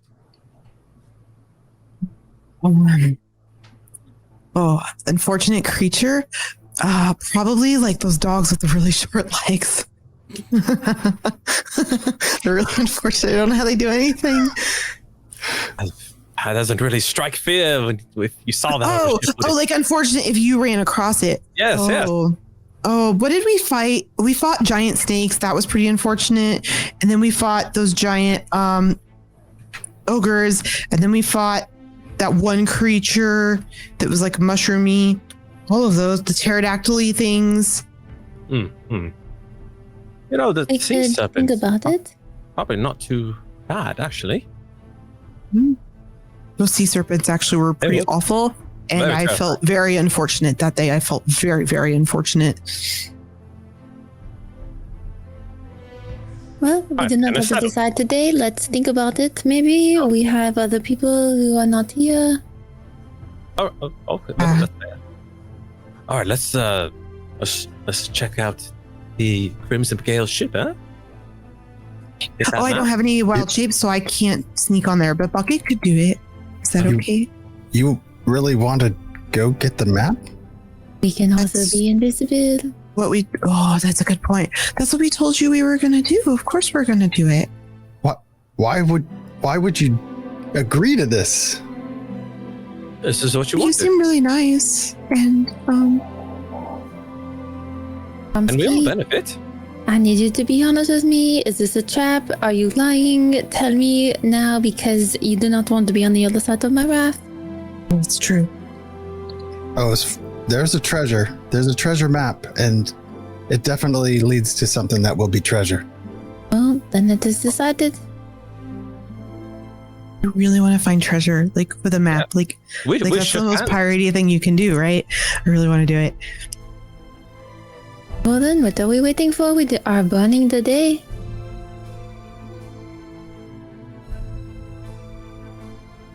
And we're gonna go look for the Crimson Gale. Okay. So, with that, I think that's a good spot to take a break for the evening. So, don't go anywhere. Just go grab some snacks and go stretch your appendages. And we will be back here in just a little bit so they can try and go find a treasure map. We'll see you in a few. BRB, everybody. Hello, everyone. Welcome back to the stream. Sorry, a little longer break than usual, but it's my fault. Because I wasn't as prepared as I thought I would. I thought I was. Yes. I needed time. This is the moral of the story. So with that, your plan is to go on to the Crimson Gale to perhaps steal a treasure map. Yep. Alrighty. So, anything that you all discuss as you're sort of making your way back to the docks?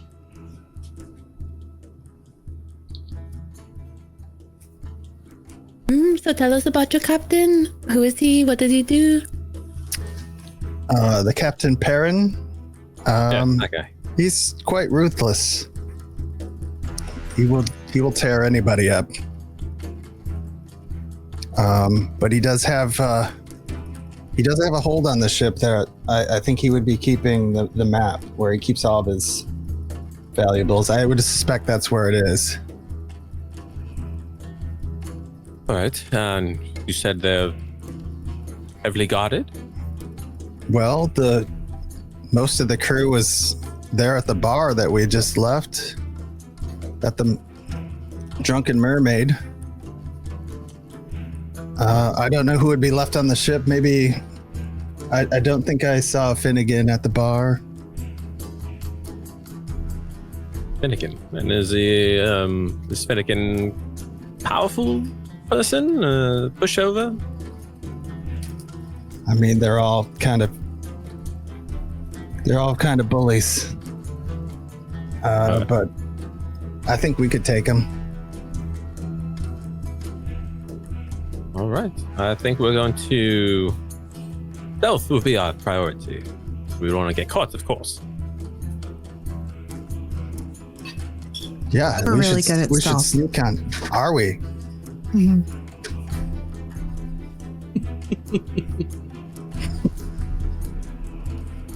I'm pretty sneaky, believe it or not. Are you sure you're really like tall? want to do a quick I want to wherever we're at. I want to try to hide by something real quick. Go for it. Yeah, just real quick, just right in front of them. Just do a little. It's a 22. And there's a bush there that just happens to be similar color next to me, and I just kind of hug the bush. And disappear into it. Like in a video game where all of a sudden he just squats down, some sound effects, and he's gone. You're don't know where he went. Are you a spellcaster? That was incredible. No, IP pops his head out. No, I'm still here.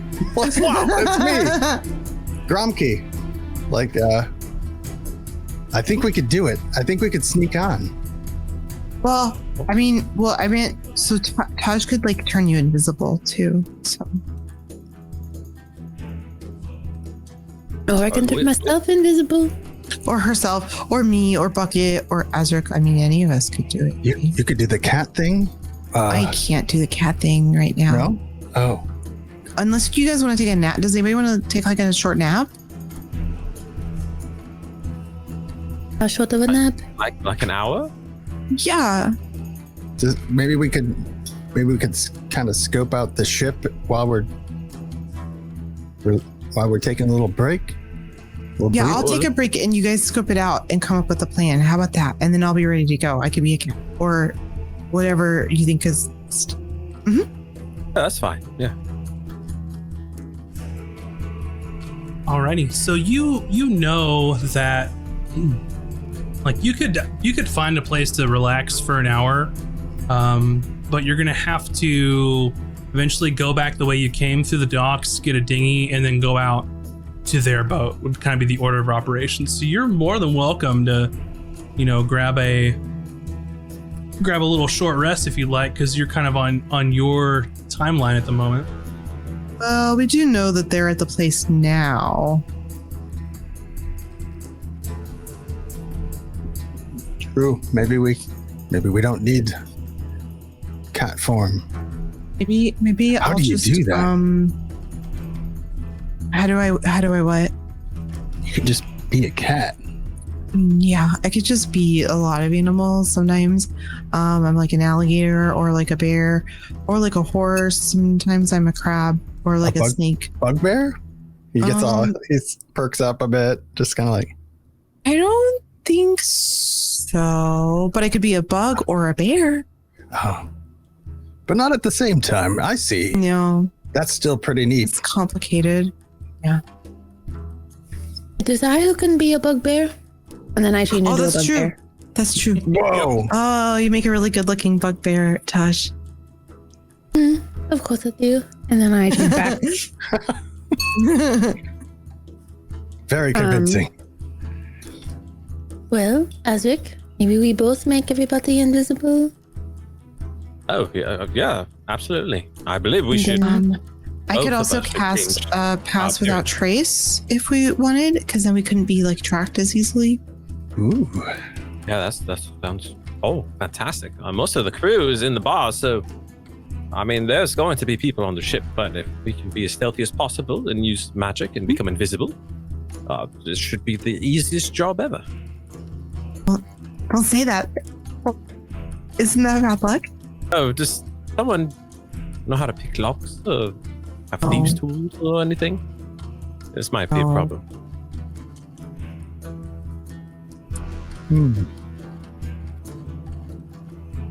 I could probably fashion something together. If it's in a box, can't we just steal the box? Oh, yes, of course. Do you have lockpicking, Taj? Let me look. I don't know if I do. I think Aiden's the only one that has proficiency in thieves' tools, which you would need to pick locks, but picking a lock isn't the only way to get into somewhere you're not supposed to or something you're not supposed to. So, right. We break the lock. Yeah, of course. Or find the key. Yeah. Or break the it. captain is sleeping and we're sneaky enough, someone can slip it out of a jacket or something. We'll figure it out once we get there.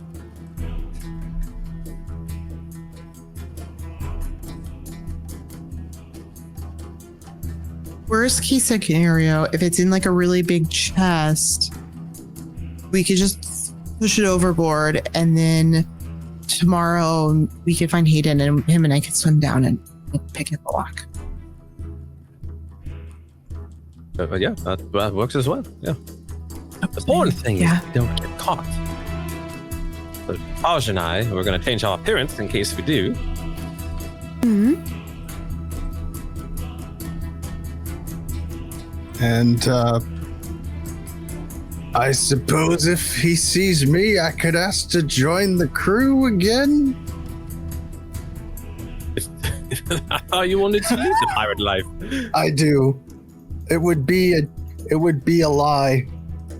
Oh, deception. Yes, that might get us the upper hand. Yes. Are you good at lying? No, not at all. Okay. I mean, yes, I am amazing.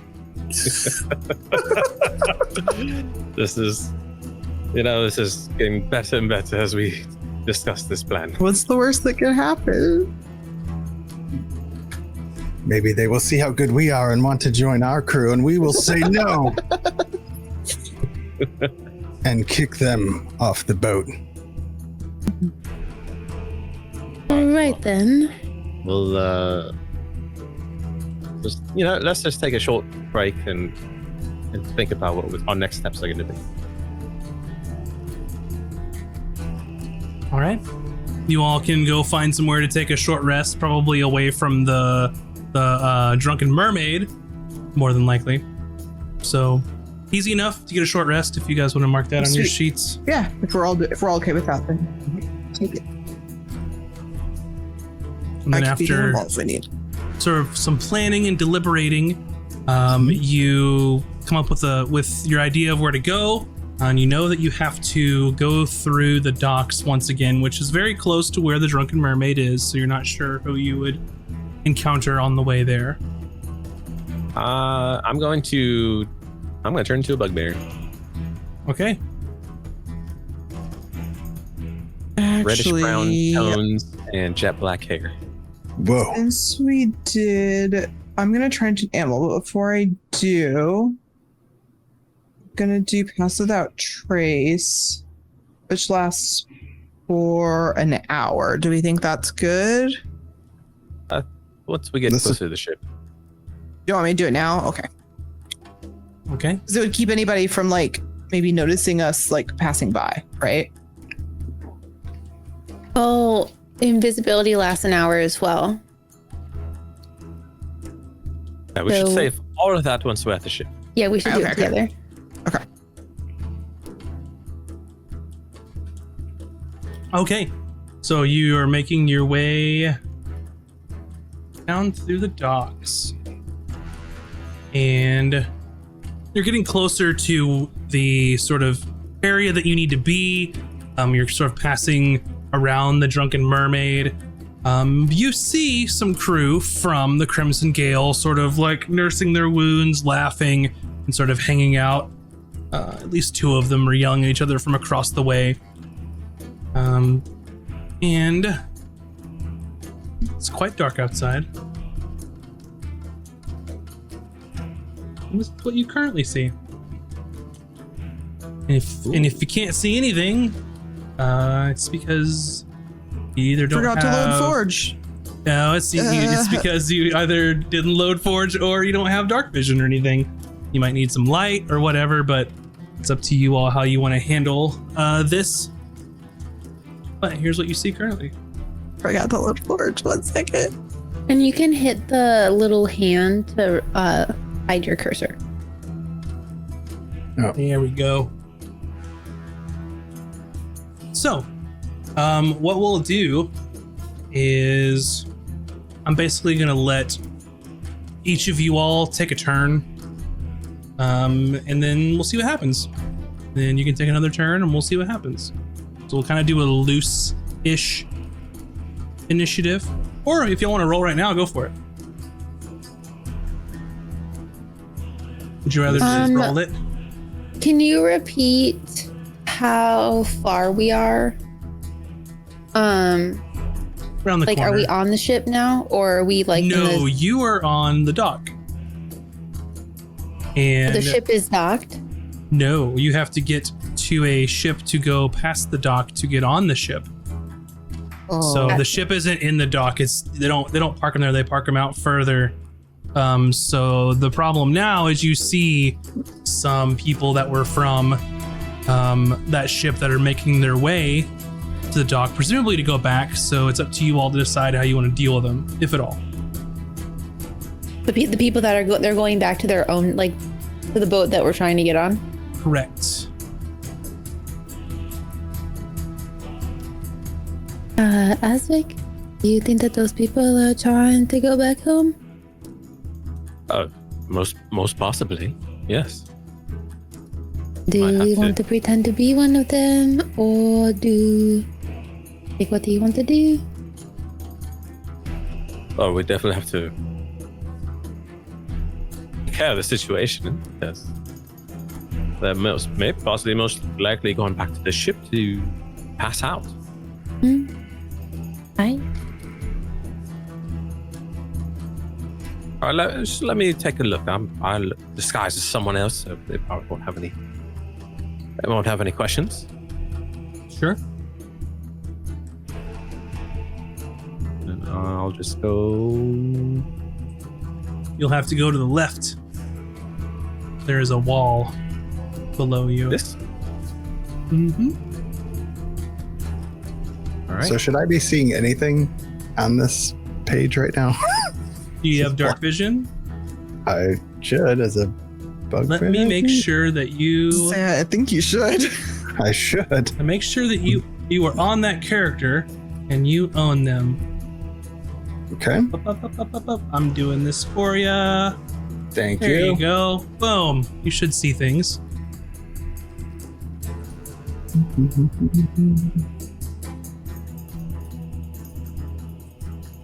Oh, stuff's happening. There you go. My bad. That's all right. Oh, I don't know what I just did. That's okay. Big blue. You made a circle. I don't know what I just did. That's But I okay. did You're not on throw the any ruler. bombs or anything out. So the one you usually need to be on is in the top left. It looks like a little meeple, and then the next to that, Okay. the little square, Like dashed square thing. square. Okay. So Got it, Azric, got it, you're sort of coming out into, and it's dark outside, and you see sort of a couple people just shouting at each other from across the way. This one's here is like, "What do you mean you're leaving? It's not time to leave. We got more drinking to do." And this one's like, "I'm done drinking. I got fucked up in that fight." It's like, "Well, don't be such a little weenie. Come on and drink some more." And they're kind of like shouting across the road back and forth to each other. I'm gonna take that opportunity and shout something. Go for it. Yeah. Like, "Oi, did you hear someone's giving out free ale at the bar?" Make a deception check. You got it. Gromty's changed his voice a little bit. Yeah, let's all go get some. Are you proficient in deception? Oh no. He's not, but it sounds really great. Okay. I'll use my new spoopy dice. Ooh. That is a 21.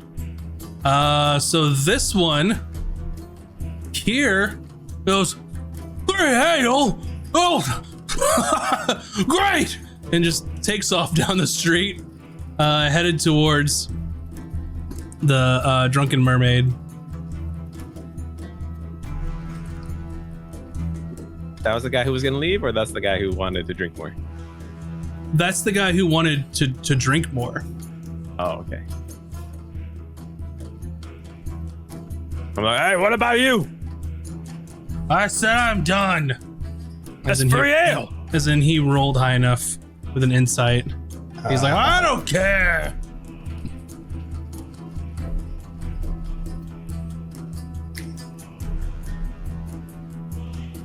Alrighty. So that's zero. Does Emmy or Taj or Gromkey want to do anything in this situation currently? How many left and how many are still there? You can only see what you can see. And if you can see nothing, then you need some light or get somewhere where their light might be. Because right now it's dark and there's just like a building to your left. So you could probably follow the rest of the crew to the left. Or to the left side of the screen and walk a little further to see some lights.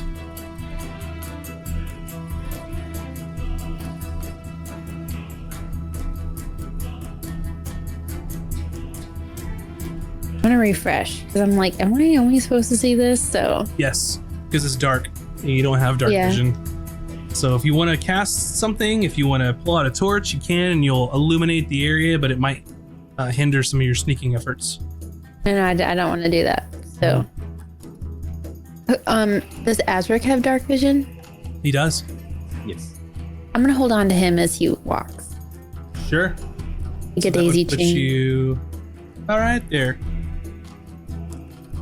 That's my Taj. My Taj, he's not leaving. He wants to go back to the ship. How many? I'll meander forward as well. Try to see what's. Just one fellow. He's, See if I can see anything. Oh, yeah. I can see a little more now. That's cool.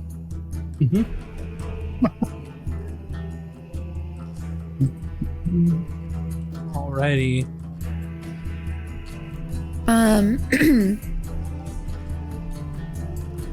What do I want to do? You should be able to see some lights, by the way. Let me know if you can't. I don't see anything. Gotcha. Oh. Light briefly. That was a me problem. Oh. But anyway, what would you like to do, Taj? And I can sort this stuff out.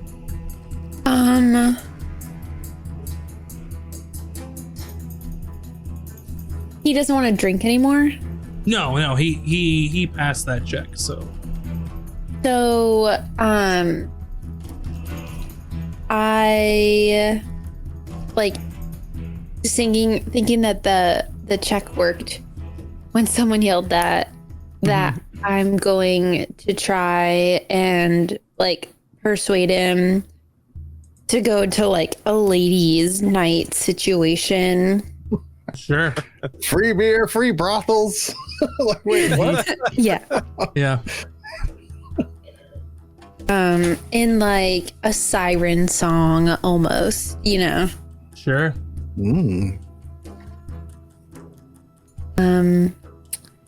And I say, well, I guess, what's the name of the one on the island, or?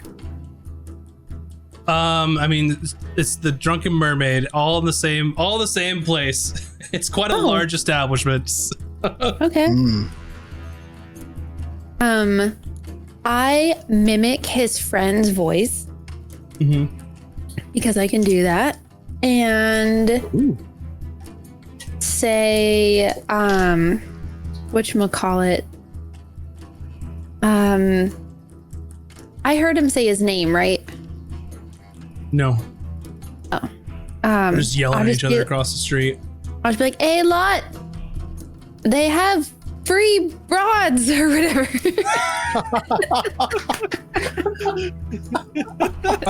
Yeah, sure. Make a deception roll. Why not? Oh, no. Free broads. I haven't heard that word in a long time. Hold on, what's my deception? 18. An 18. He's like, why didn't you say so? and he starts meandering down the street.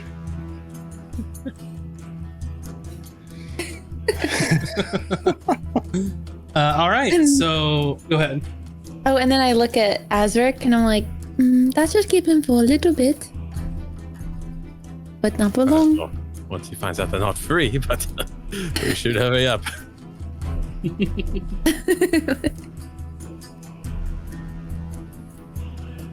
Okay. And did we see like what dinghy they were gonna get on to go to, like which one they were heading on? There's a few there. This is like at the docks, so. I was thinking we would take like theirs, so they can't get on a different one. Bromkey, is there anything that you would like to do?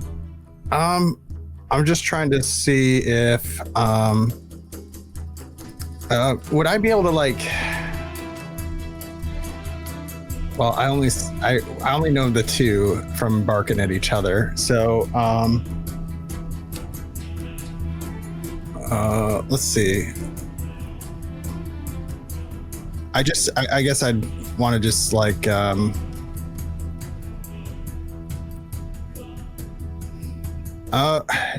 don't have good investigation or anything, so I'm gonna do that anyway. I'm just gonna try to look around and see if there's anybody else watching us, if we're drawing any kind of attention. Go for it. Would I like investigation? That would be more like a perception To see if you're being watched. Okay. All right. You do that. And that's going to be a 24. A 24. So with that, you don't think that you're being watched, but you hear some conversations coming from this direction.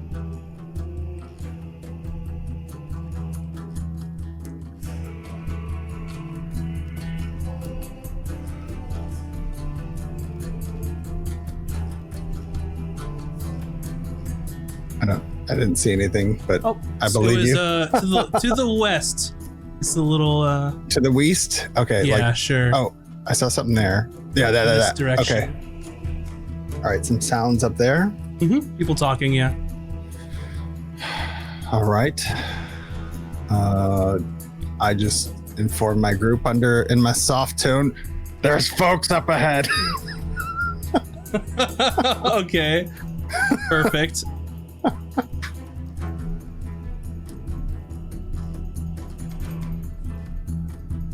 Gotcha. Anywhere else you'd like to go, or? Yeah, I guess I'd move forward to see if I could like notice any more about who that is, or if it's anybody from the crew or somebody we need to avoid. At this moment, you just kind of hear like muffled, like talking, like speaking. Okay. The door there is closed, so it's hard to tell. All right.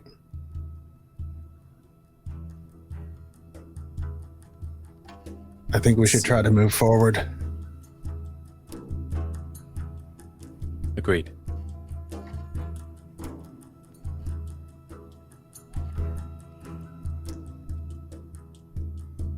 All right, Emmy, is there anything that you would like to do? I'm gonna turn into an animal. Okay. I've been trying to think what would be good for this. I think just like I mean, we're clear. Like a rat. Go to the boat. Like a raccoon.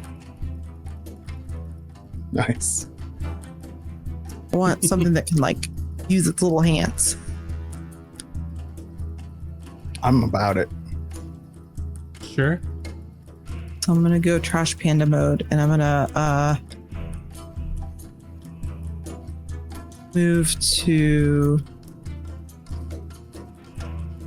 Here, actually, hold on. Let me look up. I'm just gonna use like a rodent's stats if that's okay.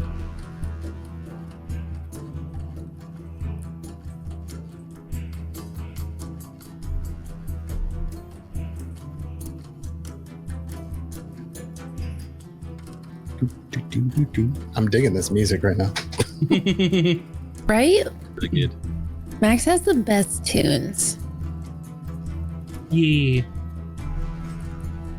Actually, would a monkey stats be good for a raccoon? You tell me. I'm gonna be a raccoon monkey. Yeah, they're hand grabby and Yeah. Be a little monkey. I'm just gonna be a little monkey. We're on a tropical island, right? Yeah, you very much are. I'm just gonna be like one of those little ones, you know? Like the cute little ones with like the orange fur or something. like Just with the a cute little cymbals and the one. weird hat, and they go. Yeah, that one. I'm gonna be a little one, and I'm just gonna speed is 30, but my climb is also 30. So what I'd like to do is kind of be like sneaking climbing on stuff, if that makes sense, right? Go for it. But I'm gonna do that, and then I want to sneaky climb. Like, I guess if I'm sneaking, I can't use my full movement, right? Or I can't dash. I mean, you can. I can dash sneakily. Okay, I'd like to go right here. You can sneak and then walk your normal range. You can't dash. And I'm back here. That's what I was saying.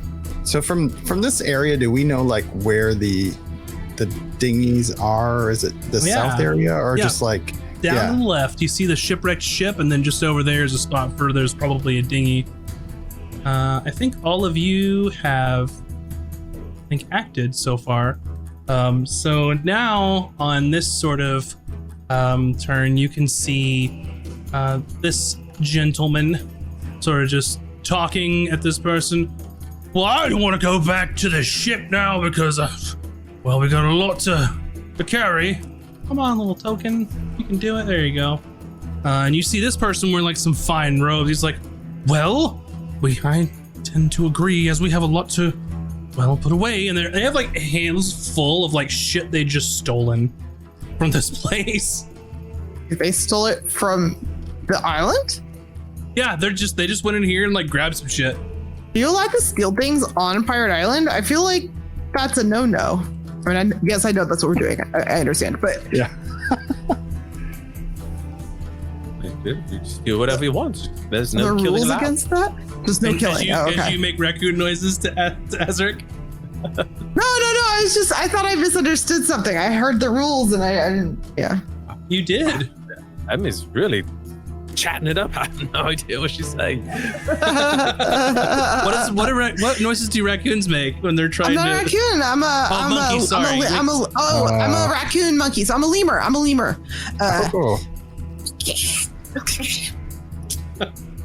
Yes. How did that go again? Got it. Does that sound more right? What do lemurs sound like? I don't know, but I think you're doing great. That's perfect. Keep it up. Oh no. Okay, I looked it up. You ready? They go. Amazing. Grumpy. Do you recognize any of those gents over there? I think there's a lemur around here. Yeah, don't worry about that. Just thinking, it's probably for the best. So when I'm pretty close, I think. Would I recognize any of these in this dim light over here? Absolutely. Right. Absolutely. Sure. Yep. Those are definitely crew members. One of them is the deck wizard, and another one's just a crew member. Oh.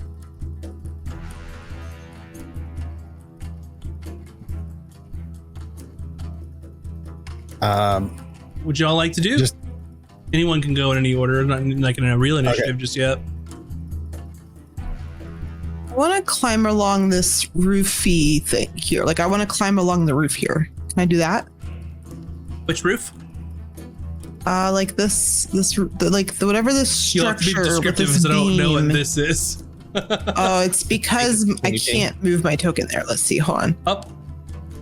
Yeah. So the problem is that I can't move up the walls, right? On the way they set up. But I want to be like on this beam here. Sure. But I think it's a roof. Yeah. In real life. Yeah, I want to be like on that roof. Sure. One moment, please. I can see what everybody's getting up to.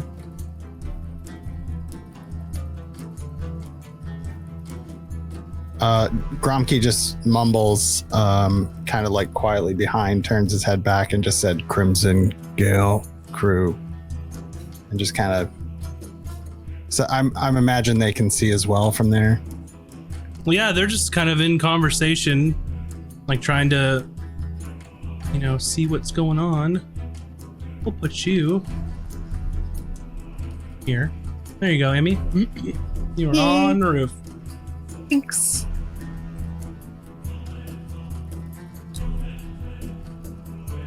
That building they came out of, is this just like someone's home?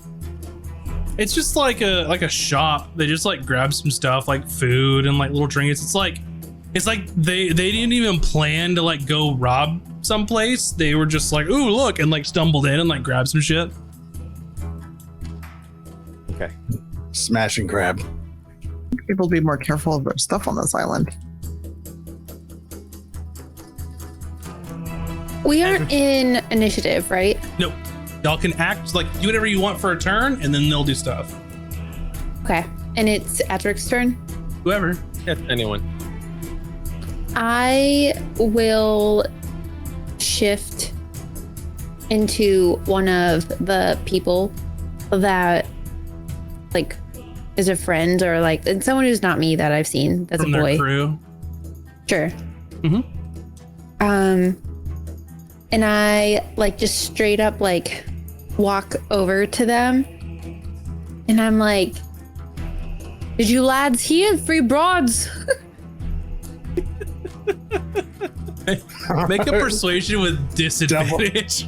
Doubling down on the broads.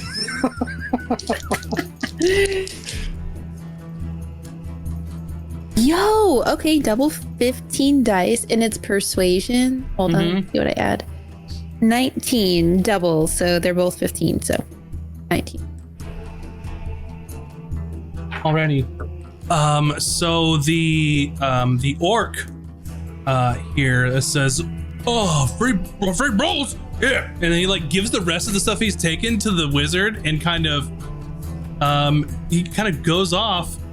And the wizard's like, "No, you idiot! No, you idiot!" And he looks and like sees a group of people, and sees like his hands full of like stuff he's just stolen.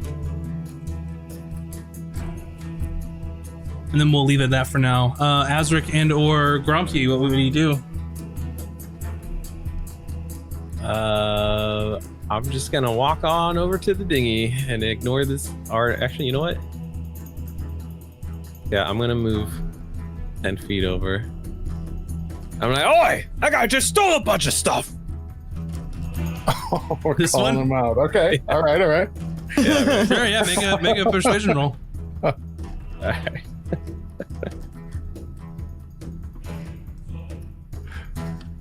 All right, nat 20, baby. So He's like, "That bastard did what?" And he just takes off. And then this guy like looks around the corner and he's holding a bunch of stuff. And then this guy just decks him, like just hits him in the chin. And he's a wizard, so he probably can't take that on the chin. He's just like some dude in some robes. So they start kind of scuffling and going at it. And I will say at this stage, there's nobody that's going to stop you from getting to that dinghy and then going to the boat that you all would like to go to. Nice. So with that, I think we'll put you over on the boat and you can tell me what plans, if any, you're planning on doing as you make your way over there. So you grab a dinghy.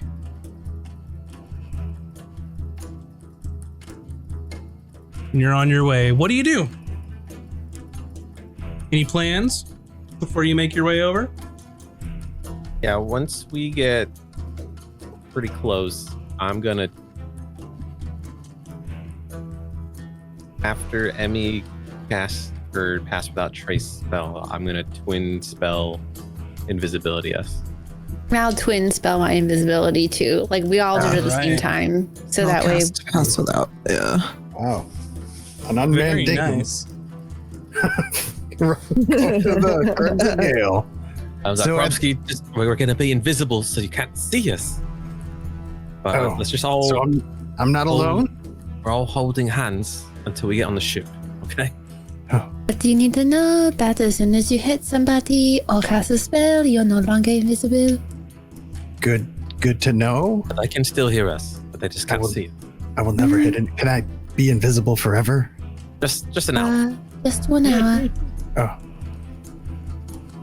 Would I be able to, during this dinghy ride, like express that I know where I think the captain is like stash? It would keep his hidden stash, his personal stash, like his little secret area, but everybody's gonna know where that is. There's three possible locations. Okay. So it's either in the quarters.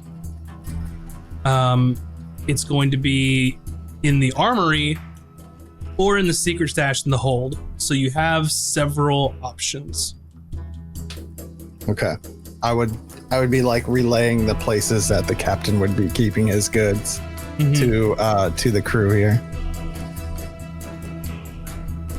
Okay, and we need like an animal noise. Letting each other know that's us. Like a lemur? No, not that. Like a seagull. No. That's a bad idea.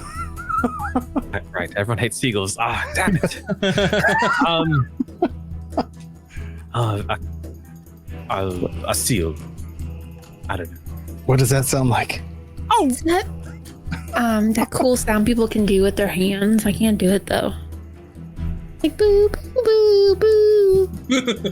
like a morning dove? A morning dove. Do like cool shit with their hands. I don't know how to do it though. I haven't done it in a long time. I got one. You ever done one of these? All right. Try that. Do that. That's not what I was talking about. Well. It goes. Ooh, ooh, ooh, ooh. Parrots. Look up here. Parrots. Look up here. Caw, caw. Okay. So I think we got that pretty much nailed down. Yep, you got it nailed down. I believe that Emmy was going to cast Pass Without Trace, which adds a +10 to your stealth rolls, right? If I'm not mistaken. Correct. And then being invisible, that'll add your +10, and anyone, and you are heavily obscured. So roll your stealth rolls. They can't see you, but they can potentially hear you. So roll some stealth. That's +10. Yeah, I believe so, unless Emmy Yes, correct. I looked it up.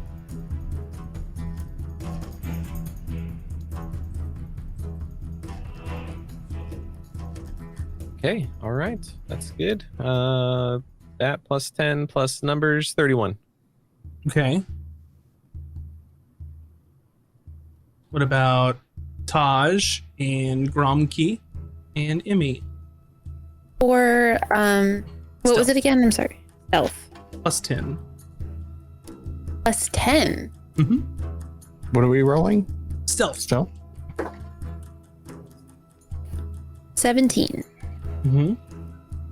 So stealth roll like plus my modifier. Plus 10. Mm-hmm. So 30. Okay. Do we have advantage because we're invisible? No. Oh, the +10 because of invisibility. Okay, got you.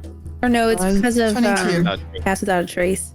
Oh. Yeah. So basically, being invisible, like when you cast invisibility, it means that you can basically hide in plain sight. So even underneath like a bright light, normally where you wouldn't be able to hide, they can't see you.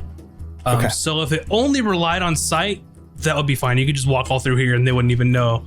The stealth portion of it is just to see if you're moving silently. Now, if it wasn't good enough and they heard you, they'd still have to find you, but they would know kind of something's up, essentially. So impossible, or invisibility makes all of this possible to even get up here and do this. So you all should be able to see the scene and see the ship here. And at this moment, you can see what you can see.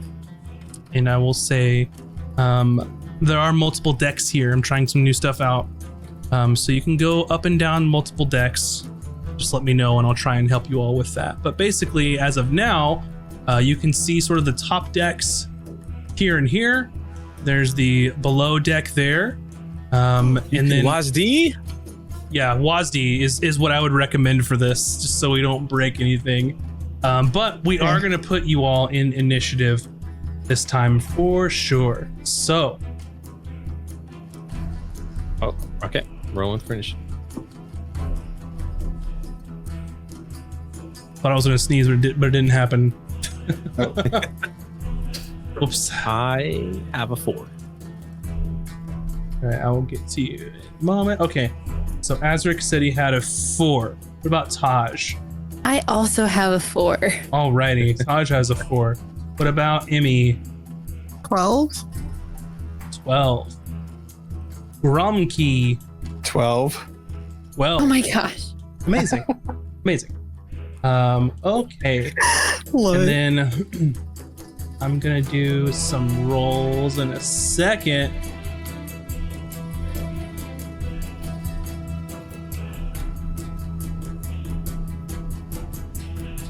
Alrighty.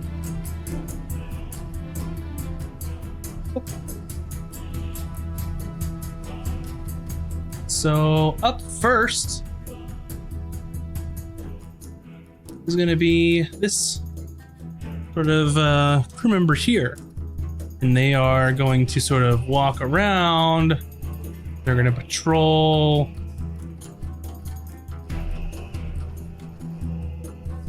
And then he starts talking down to this bandit that's down below. Is all watch over yet? No, stop asking. Well, I'm tired and I'm hungry. Well, too bad.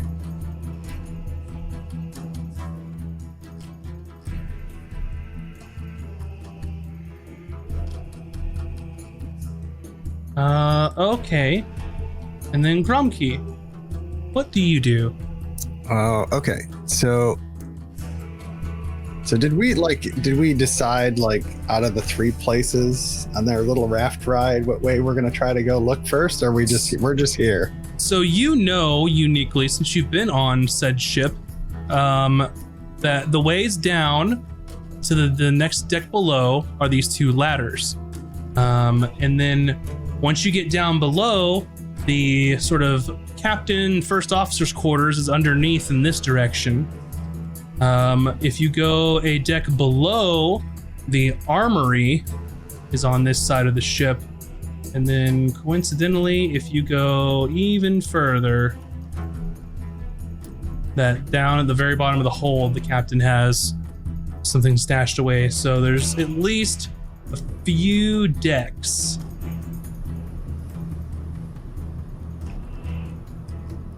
All right.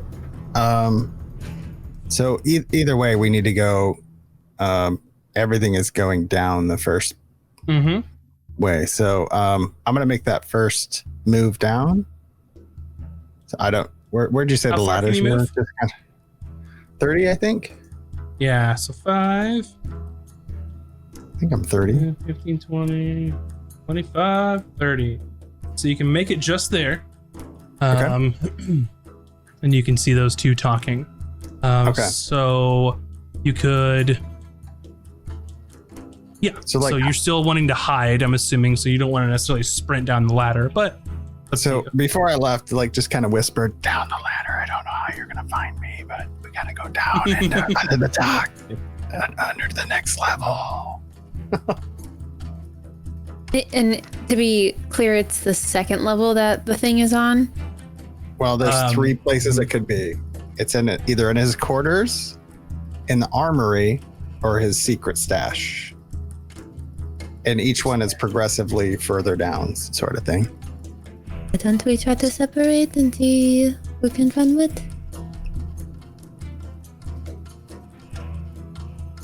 Alrighty. I will go to the secret stash. Yeah, Cool. before I moved, I kind of like told her Yeah, where that for sure. was. Kind of thing. So... Gotcha. So I'll check the armory. Emmy, it's your turn next. Okay. There were 3 places we had to check, or 4? 3. 3. I'm gonna stick with my new bugbear friend here, I think, because he's not good at these sort of things. You can get right next to him if you'd like. Yeah. I mean, I'm a lemur. I'm just gonna perch on his shoulders. Okay. And then I don't know. A floating lemur? Well, I'm invisible too, right? Oh, Or am I okay. not? Oh, that's You right. are. Oh, yeah, we're double. I'm an invisible lemur. Everyone's But I have invisible. climb speed, so Which way did you say you were going to go? Captain's quarters. Okay, excellent. captain's quarters. If I didn't say that loud enough, I did say that right. He's like, captain's Captain's quarters. Go. Okay.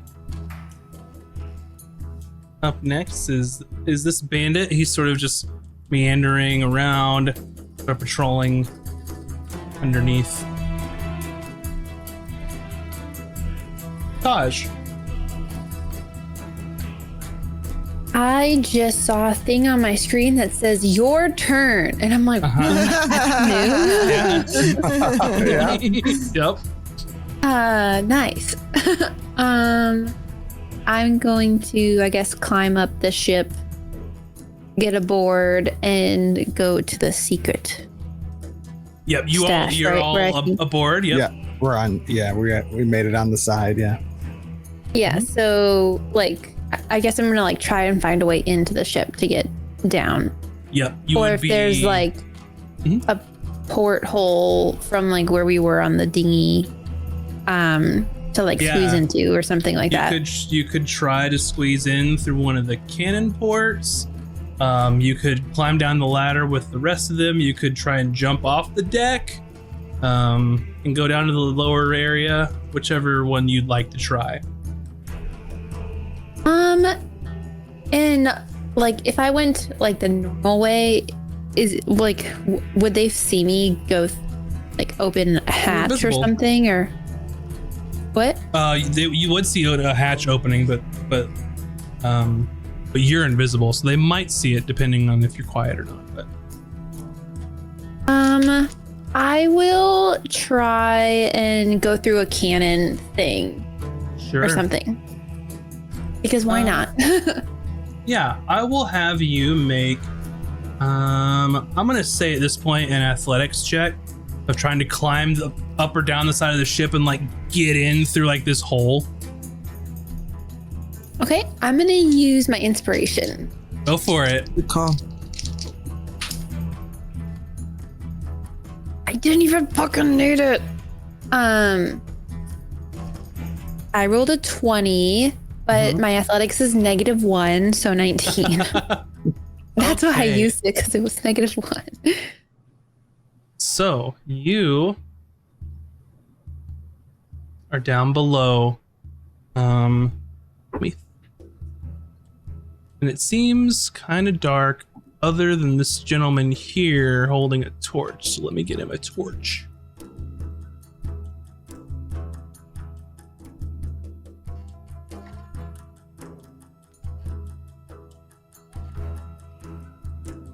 Alrighty.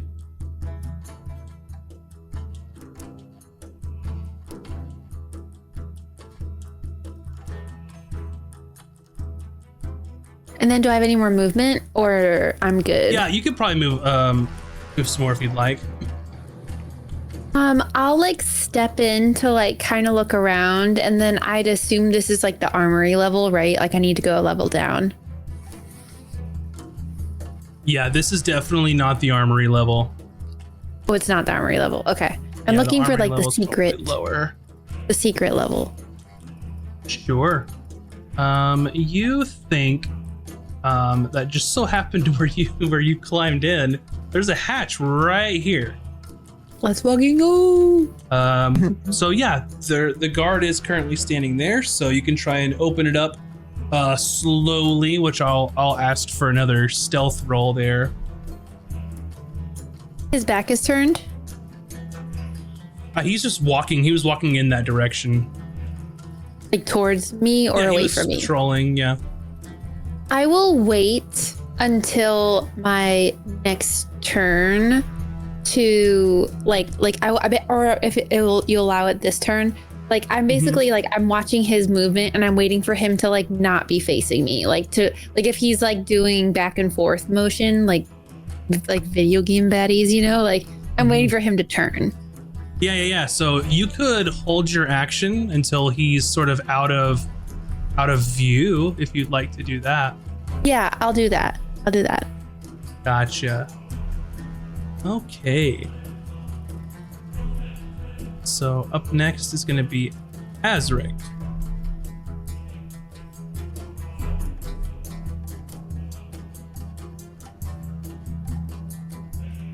You are muted, Azric.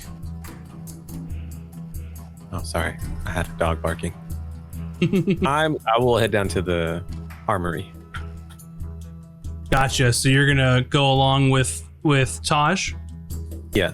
Are you gonna climb the ladder down, jump down, or climb through a cannon port? I will climb through a cannon port. Alrighty. Go ahead and make an athletics roll. Okay. I think I'm gonna use inspiration for this. Yeah. Oh, thank God. So that is a 19. Alrighty. 19, yeah, you can climb through there and make your way down below.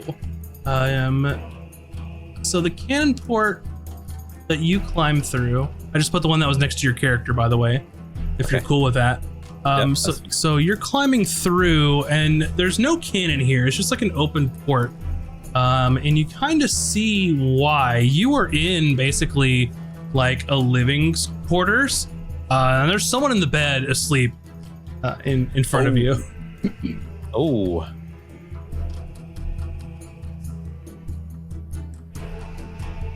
I'm gonna. How much movement do I have left?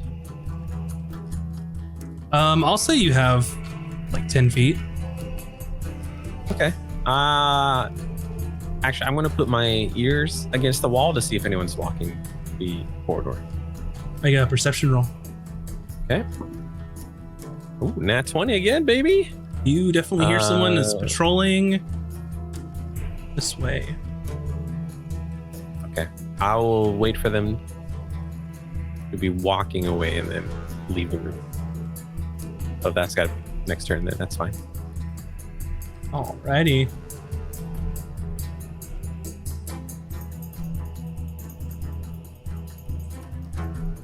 And then up next is this bandit who sort of paces around here, and he gets right next to you, Bromkey. And he starts turning back around, sees that the other one is sort of underneath, and he's like, "What are you doing down there?" Very close call, indeed.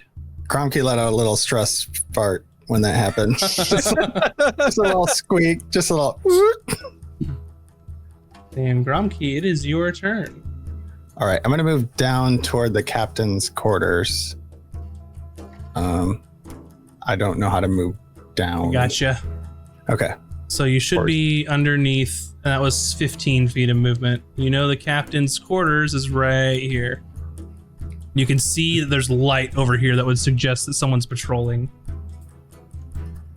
Okay. Would I see that somehow? Like, is there a way to go to the next level down and my controls here, or just you are in the next level down. You should see.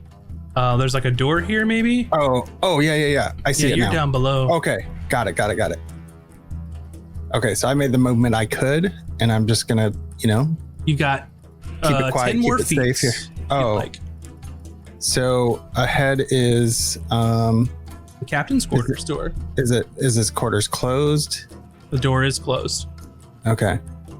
I want to move near the door to see if I can like pick up any sound or hear if he's in there or anything around that. Like to hear. Gotcha. Next to the door. For sure. I'm just trying to pick up if I'm able to, I don't know, just feel the handle to see if it's locked or what. So do you want to listen for someone? Are you trying to open the door? I'm gonna listen first. So just kind of so that'll be your action. Then you won't be able to. So do your perception roll. Okay.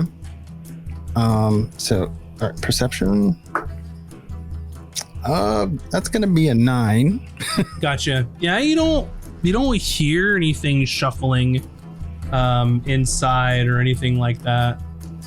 Okay. I'll just post here for my turn then. Okay. And Emmy, it is going to be your turn. So I actually want to go towards the I want to jump off of his shoulder and make my way towards the patrol. Okay, so you're on his shoulder here, and then you want to look at the patrol. Let's see, let's see. Actually, okay, so here's what I'm doing. I want to scurry across the ground. 5, 10, 15, 20, 30. And then 5, 10, 20. Something like that. And I want to make a noise once I get over there.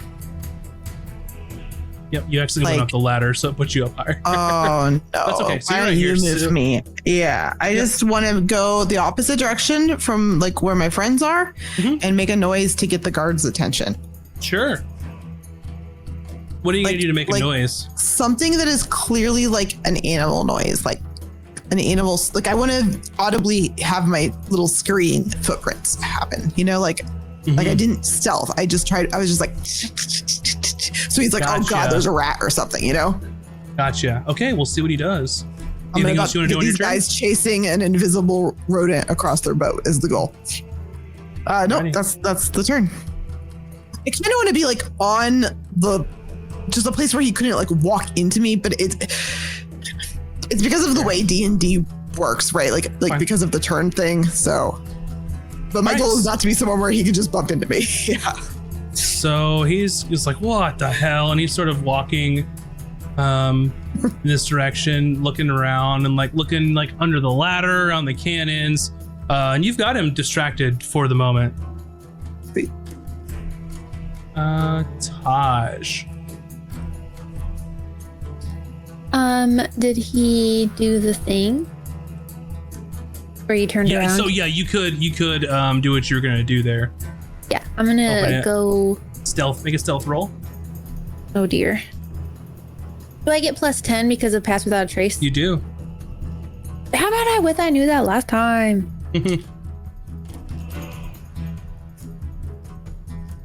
And I got a math 15. 15. Okay, you think that you are acting silently. And you can go down 1 level.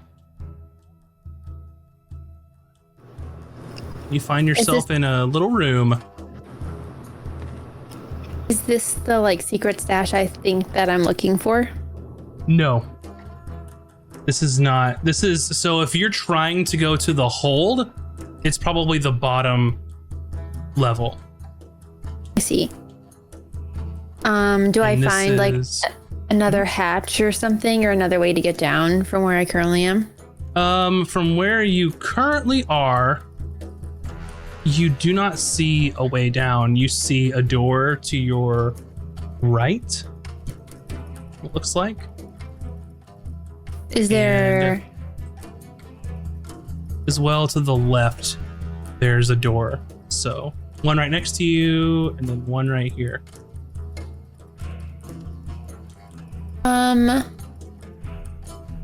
I will put my ear to the door and listen for footsteps or somebody or anything. Mm-hmm. Gotcha. Yeah, make a perception roll.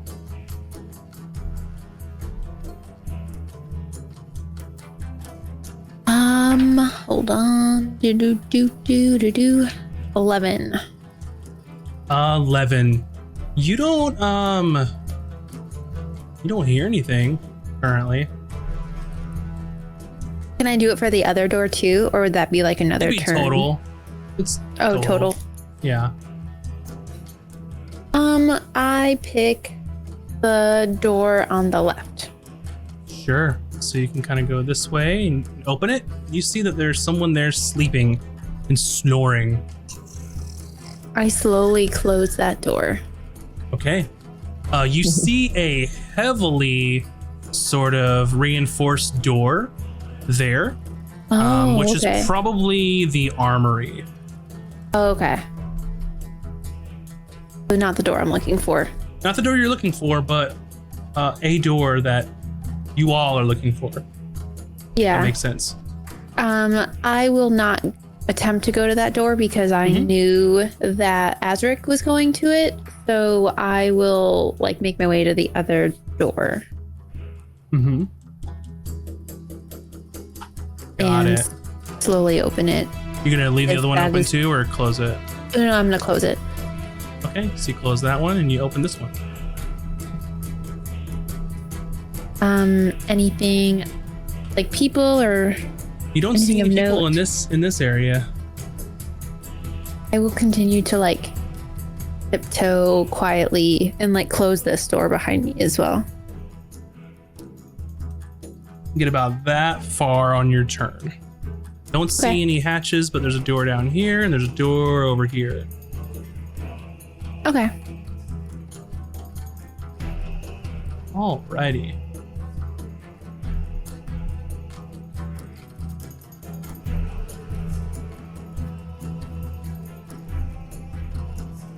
And up next is Azric. And I'm trying desperately to get chat to see all the levels, but it's not working. So if I'm distracted, that's why. So I will continue working on it otherwise. Okay. I'm gonna stealthily open this door. Alrighty, go ahead and make a stealth roll for me. Okay. That's a 28. Yeah, easy. Door comes open. Looks like an office. Was I'm gonna be out of here. I'm gonna close the door. Alrighty. Door closed. This looks like to be probably the captain's office. It wasn't the captain there, but probably one of the first officers taking the opportunity to sleep in a nice bed, which would lead you to believe maybe the captain himself isn't here. Oh, well, I'm gonna peruse what's on the table then. Sure.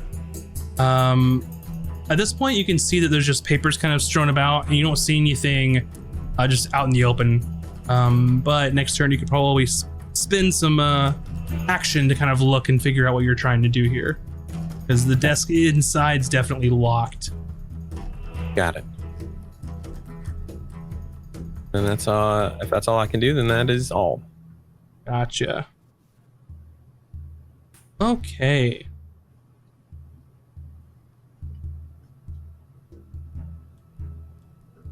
Let's see.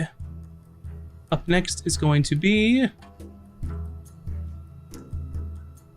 back up to this bandit up top. And there's just sort of meandering, watching up there. And then Gromke, you're next. The Neanderthal, your turn. On this captain's quarters wall, does he have like a peeky outy hole, little porthole on the inside, or is it just all wall? It's just all wall, yeah. All right, he's gonna take his action and try to quietly like see if he can open the door, or I don't know if he would know if it's locked or not, but he's gonna give it a shot here and see if he can open that up and just slowly creak it open a little bit.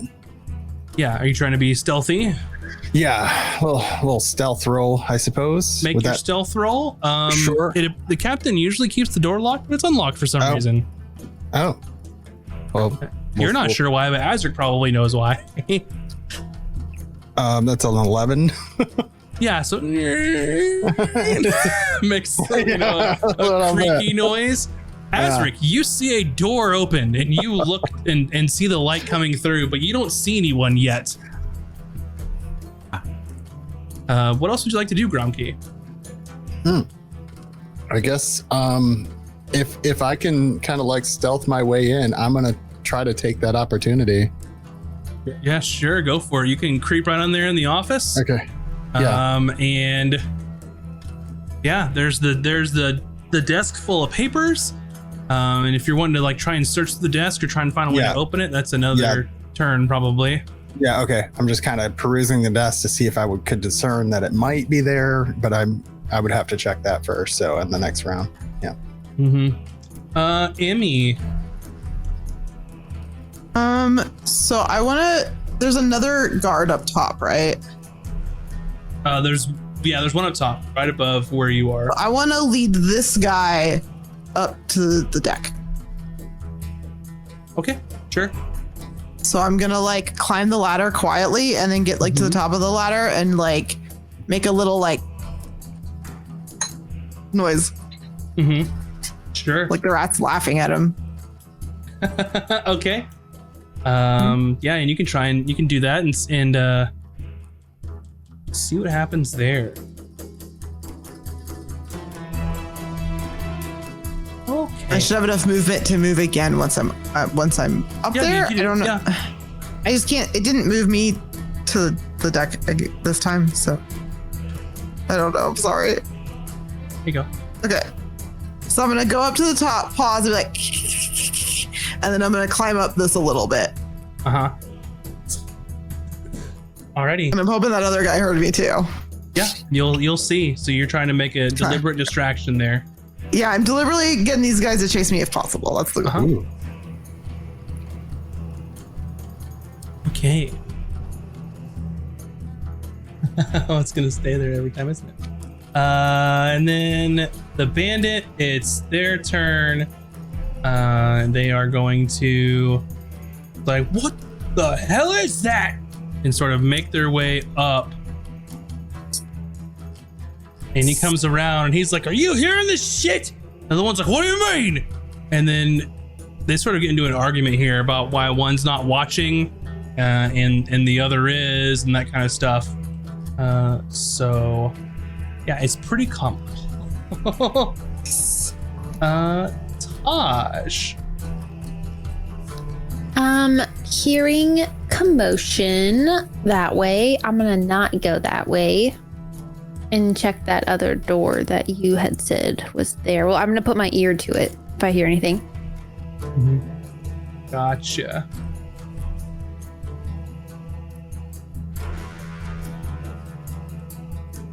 This one here, right? If you're pinging my screen, I do not see it. It's the bottom one or the right one. I wasn't yet. I'm doing too many things at once. Yeah. The bottom one, this one. Sure. Yeah, you can go up to this door. You give it an open, and it's a closet with like some food and like beans and stuff in there. No secrets. Not in there, no.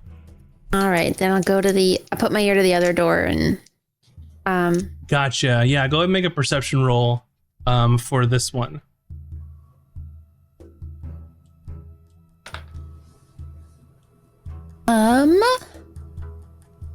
Perception should be a 19.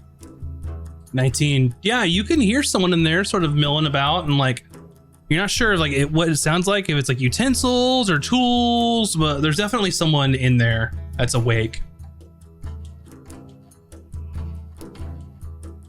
And those are the only two doors? On this side, yeah. What the fruit? So you're not sure where the way down is. I think the only places you haven't been is in this area or back to the armory. I will go to the area. So you want to open this door? Yeah. Okay. You won't be able to do it stealthily because you've used your action to listen. You can open it if you want. You're invisible, but and I didn't hear anything, or I did hear stuff. There's definitely a person there. Yeah. Gosh. I will.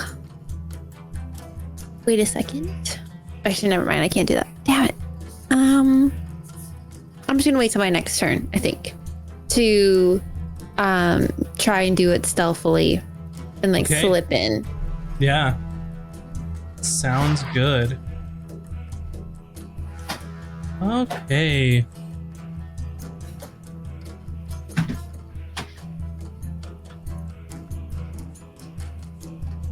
Okay.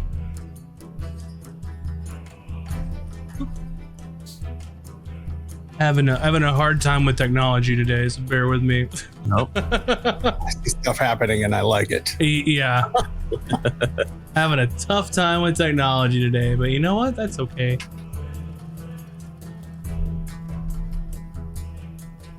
Gotcha. So you said you're gonna wait until next turn, so I probably shouldn't have clicked that, but that's okay. I didn't see it, so you're good. Azric, you, sir, are going to be next. All right.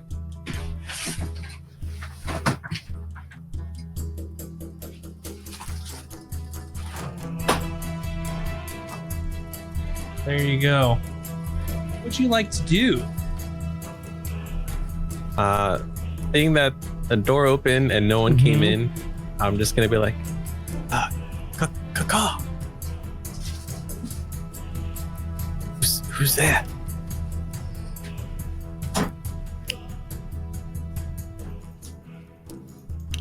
It would be you, All right. Gromkey. Oh, you're over here? Yeah, you're right in front of me. Okay, I put the stealth thing on, so I wasn't hearing you. Oh, you are here. It's either in his desk or maybe under his pillow. Oh, this the captain's quarters. Yes, he's probably in behind this door. I just came through there. I had no idea.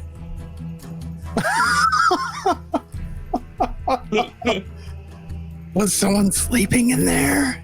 Yes, someone's sleeping in there. No one? No, yes, there's a person. He's there. Okay. Then well, if you got this covered, I'm just gonna go around you. Well, I don't know how. The I'm armor gonna is. squeeze against the wall, and I'll make an arch. You could squeeze by. we'll just feel it out. Okay. Try to squeeze by Gromkey. I'll check the desk and maybe under his pillow. It'll be fine, I'm sure. Desk's locked. Now I'm gonna try to squeeze by Gromkey as he tells me where the armory is. Right. Okay. Yeah, you can squeeze by, and he points you in the direction of the way down, which is that way. Oh, okay. So 5, 10, 15, 20, 25, 30. All right. Perfect. Gotcha. I'll So you'll roll have to. Go ahead. Stealth. I'll roll a stealth. What was your roll? I was at 30. Okay, 30.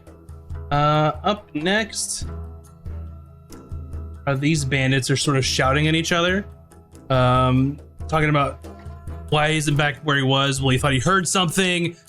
Scurried up here. Why didn't you see it? Well, there's nothing up here. That kind of stuff. So they're in the heat of an argument there.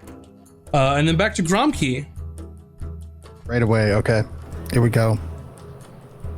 All right. He's stealthed up. He's ready to check this desk to see if he can find the find the treasure map. That's what we're here for. So, I'm guessing maybe it's locked. I'm gonna peruse this whole desk and see if I can perchance find the parchment. Make an investigation roll. Okay. We will do that. Here we go. Oh boy. So investigation, that's going to be a 3. A 3, you're sort of like just looking around, like picking up pieces of paper, see what's underneath it, look under the desk. You don't see anything. As you're looking at this desk, you probably think that you've got enough oomph. If you really had to, you can probably rip that drawer right open. But it'd be noisy as hell. And you don't find a key just yet. All right. I think I'll leave it at that. Just frustrated that he's not making any progress. Is the door to did we leave kind of the door open to the sleeping chambers of the captain, or did that get closed behind as closed it? Okay. Great. Yep. Okay. Just making note of that, and let's just kind of hold position here.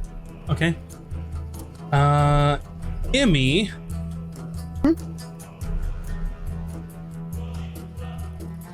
It's your turn. Okay. I am going to possible, is there a rope so that I could climb up and over to like all the way over to this other side? I don't know how boat rigging works. Sure. I'll allow it. So I want to get like over here. I can't move over there. It thinks I'm colliding with walls. You're okay. So you can go about that far. There? Well, you're climbing up a pole, and then you're climbing across. Oh, okay. But I'm across. Okay, I don't know perfect. how much movement you've got, but... Nope, that's perfect. And I want to make like a little like squeaky squeak noise again. Mm-hmm. Yeah, so then they can see sort of like the rigging kind of bouncing, but nothing's there, and they hear squeaky squeakies.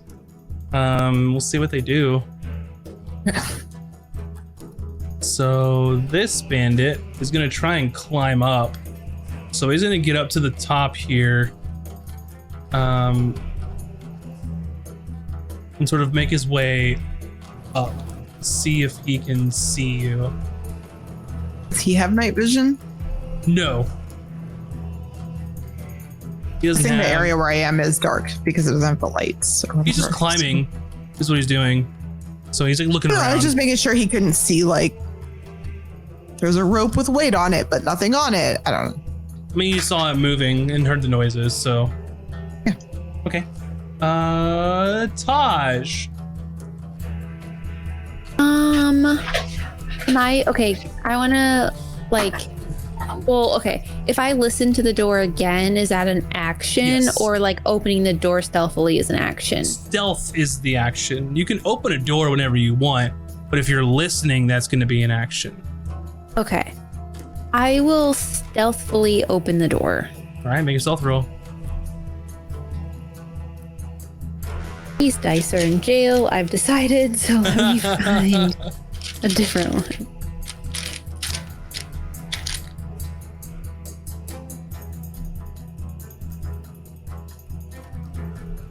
Okay, that's a little better. Oh, and I get the pass without a trace bonus. Plus 10. Actually, it's within 30 feet of you, right? It's for pass without trace. So you do not get it anymore. You're out of range now. Emmy, when she climbed up, you're out of her little zone. Is it above me? Wait, what? There's 30-foot ceiling. Trace is I didn't think about that. She's on the rigging. She's climbing to distract. I see. Damn it. Okay, that's fine. 14. 14. Okay. So you think that you are rolling, or you think that you open the door stealthily, and it's just a little bit of a creak, and then you can kind of see that this gentleman looks and goes, "I'm busy. Come back later," and then kind of goes. This keeps working on stuff. He's like working on some carpentry stuff, like repairing things, and he's got his little desk in here. But you do see there is a little hatch right here. And if you wanted to go lower, you could. And he's looking, or he's facing a different way? He's at the workbench again right now. So. Well, which way is the workbench? You can that see way. it. Okay, Right I'll try and sneak in if he's like not looking my direction. Sure. So you come in. Are you going to go down the hatch? Yes. All right. So you open the hatch and then make your way down. Assuming? Yeah. Is that final yet? God damn it. What? And I'm just thinking, am I finally there? Like, please. You are in the hold currently. And it's dark. Is this like the secret area? This is the bottom of the ship, and what was described to you was a secret stash over here. But there's just enough light coming up from above, but this place is dark, so you will absolutely need a light in here to see. Okay. Shit. I will light a torch. Okay. So you... And then light this 'em is up. like the question. Because anything on my person is invisible. So does that mean the torch is invisible? Like I see the light, but they don't see the light, or No. It wouldn't work that way. I can say that if you can light a torch and if you like have it on you, that's fine. But it's gonna show light. There's no way where it can only you can see the light. That'd be more a super magical type thing. I know, and if I do magic, then the spell's gone. So I don't want to do that. Because I do have light. You do. It's programmed and everything, and it looks really pretty. You know, it's fine. We're gonna just do, because I'm just gonna assume that nobody is freaking down here. And do I see like the super secret thing that I'm supposed to be seeing? There's a couple of piles of stuff, and there's a whole lot of shit back here too. So I will look for I'll start looking through these piles. Gotcha. So you can peruse through here, and then next turn you'll be able to use an investigation check because you can't see anything like out and about right now, especially if it's a hidden hiding place. But Gromke did indicate that the stash was towards the back.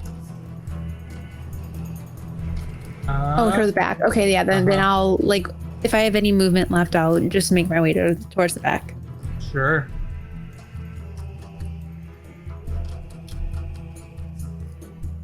See, there is one person there, just kind of hanging out, smoking a pipe. So they see sort of a light kind of light up the hull, and they sort of look, and they don't see anyone. And he's just like, "Get that light out of my face!"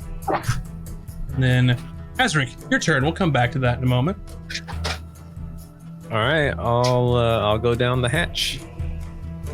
Azric goes down the hatch, and you are hatched. Excellent. And I will head towards the armory, or I'm gonna listen. Perception. What is my number? 18. Snoring coming from here. All right, then I will move forward. That door? Open this door. Yep. Quietly open the door.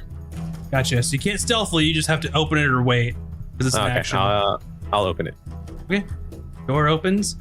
You see the door open all the way across from when someone apparently came through here, and you see someone kind of working away at like a craftsman's table and like messing with some wood and hammers and all that kind of stuff. Okay. Then 6, 5, 10, 25, 30. Alrighty. You shouldn't see Emmy. She's way up there. So okay, got it. But that's okay. I was like, oh, hello. We're just working this out. We're working out the kink. Actually, yeah, no, you would be able to see her because that's the open part in the middle. So there's the two high things, and then it's the open part in the middle. So you can't see her; she's invisible, but that's where she is. So got it. And then you can see anybody else. Yeah, because he's on the edge. So I take that back. I'm sorry, game. You can see that. So. Okay.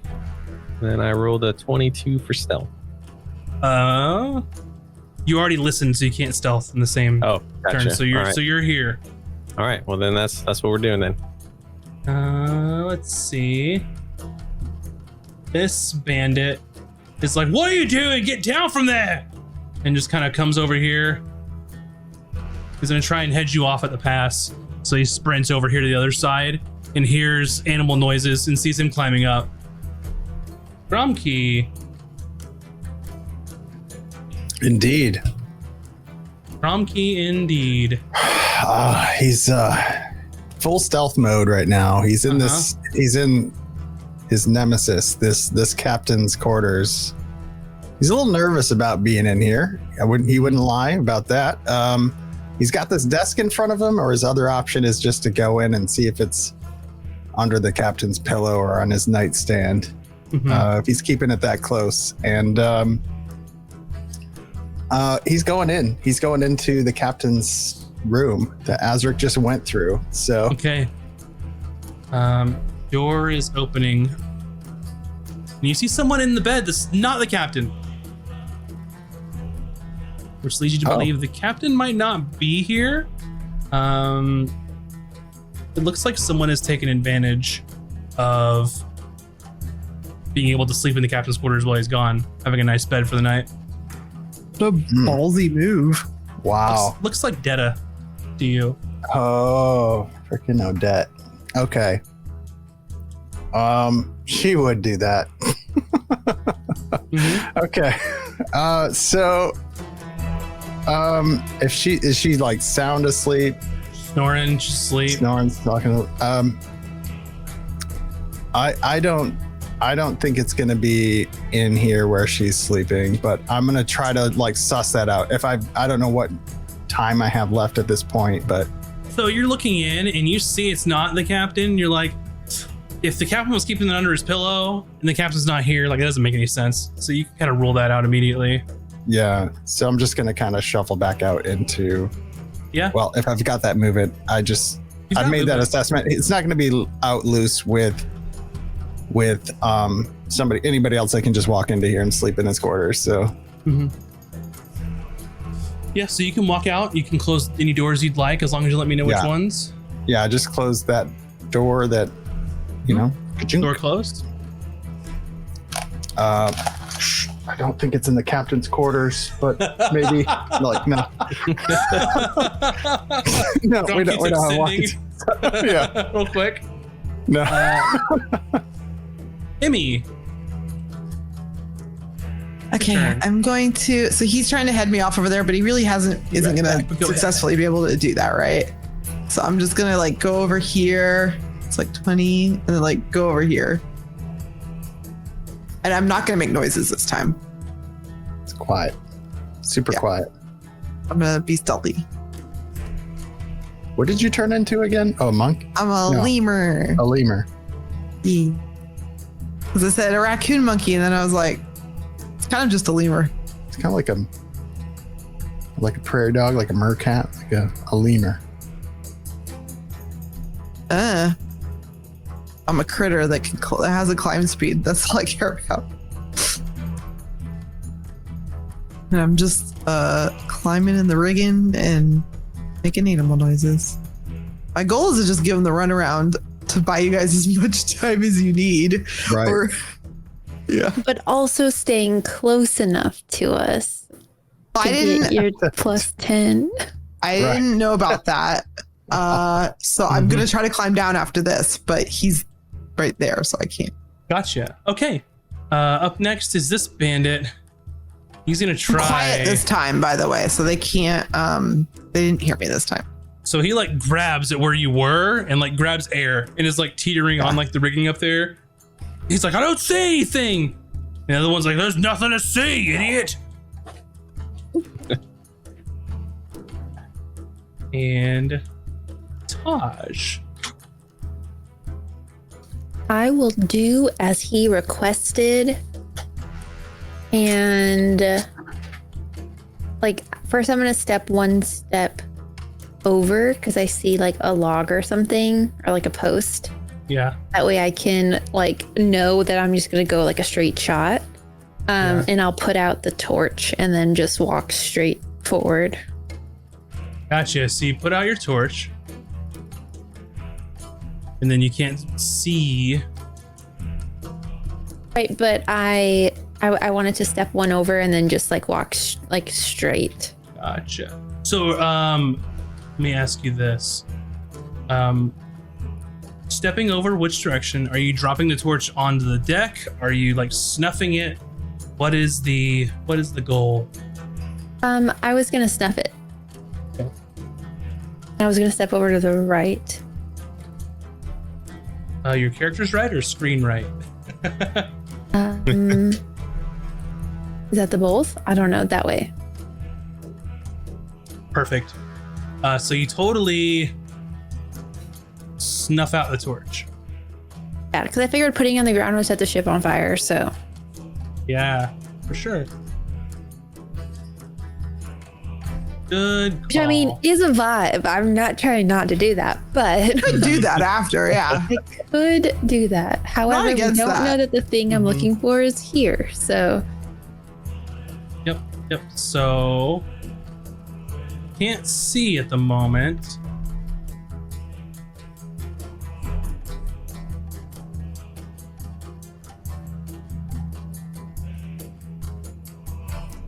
would you like to do?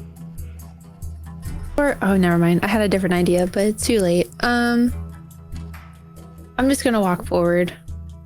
Gotcha. Could you do that for me? Because I think your character's hidden underneath someone else's. I have control of everybody, so I can show chat what's going on. Thank you. Yeah, I'm impressed, Max. That's all I gotta say. I don't know if I'll ever do this shit again without a lot more prep. I'm just juggling so shit. See, we have E-Rock on again. So you keep walking, and you're walking in the dark, right? And then you kind of bump into like some junk. Anything you'd like to do here? I just want to like feel around because like I saw the junk prior to bumping in, so like I kind of wanted to like get a vibe of like, okay, like I know what I'm looking for. I just want to like feel it. Yeah, so you can't see anything. So you know that there's a treasure map. It could be a piece of paper rolled up. It could be anywhere, but make an investigation roll with disadvantage for me, and see what you can find, if anything here.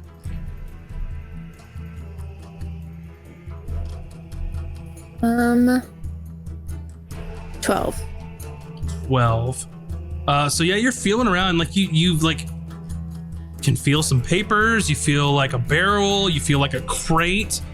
But there's really not any way to know, like, are these papers a map? Like, would they just leave it out here? That kind of thing. Right. I take the papers anyways. Sure. You stuff your pockets full of papers. Yeah, I wish I did. I wish I would have like recalled and did what I wanted to do originally, but it's fine. Or like before, but there's still time. We can do that next time or something.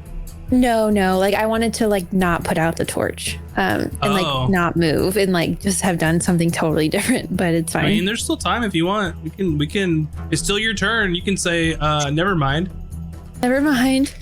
Sure. Well, I guess the question is, could I have propped up the torch? Because like there's a bunch of junk places. Absolutely.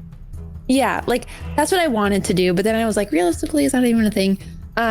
Yeah. Like I want to put the torch like in the middle of some stuff and then like walk away from it. So that way, like the guy has to go to the torch and investigate and be like, why is this torch here? Is like originally what I wanted to do. Yeah. Let's see if I can finagle that real quick. I sure hope so. If you can't, no worries. We get theater of the mind it. I believe in myself.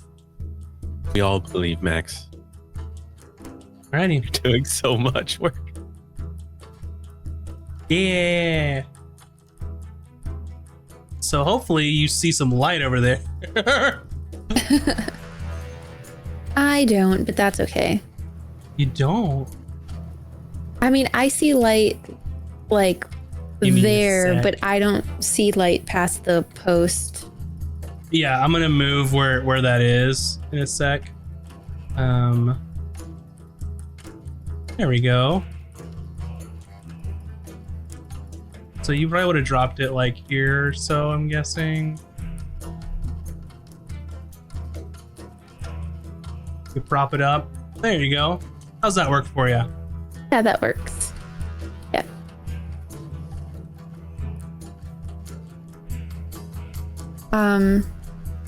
Cool. Yeah. All right, so you do that, and then what are we gonna do next? I'd like to, I guess whatever roll I had, I forgot the number I said, 12 or I don't remember what it was. So you're looking through and you see those papers. They're just like parchment. They're definitely not a treasure map. So it might take like a little more investigation if this is the place where it is. Yeah. I could wait until next turn. Perfect. Azric. Oh, wrong button. I bet all of a sudden. I hit the button and you were dead. Yeah, so there's someone up above you on the rigging. There's a door open here. This door, this closet appears open. What would you like to do? None of this looks like an armory. What did Romsky said? He directed to me where it was. All right. I'm gonna head back then. Since he's above me, I'm gonna be stealthy. Go for it. That is. So I don't have Emmy's buff, right? Sorry. Not currently. Okay. Working on it. That is 18. Gotcha. 18. I don't even know where Emmy went on the map. Oh no. I was trying to climb down the sails, like, and roping. I see. 25. And I will open the door. Gotcha. Door opens.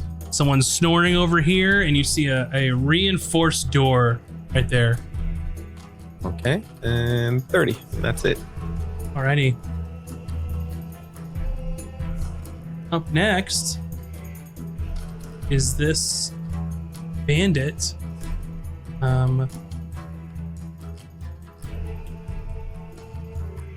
Here, I believe,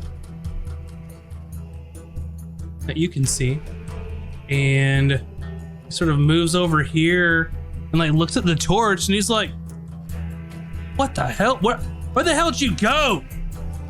And like starts going over here. He's trying to figure out what the hell was happening.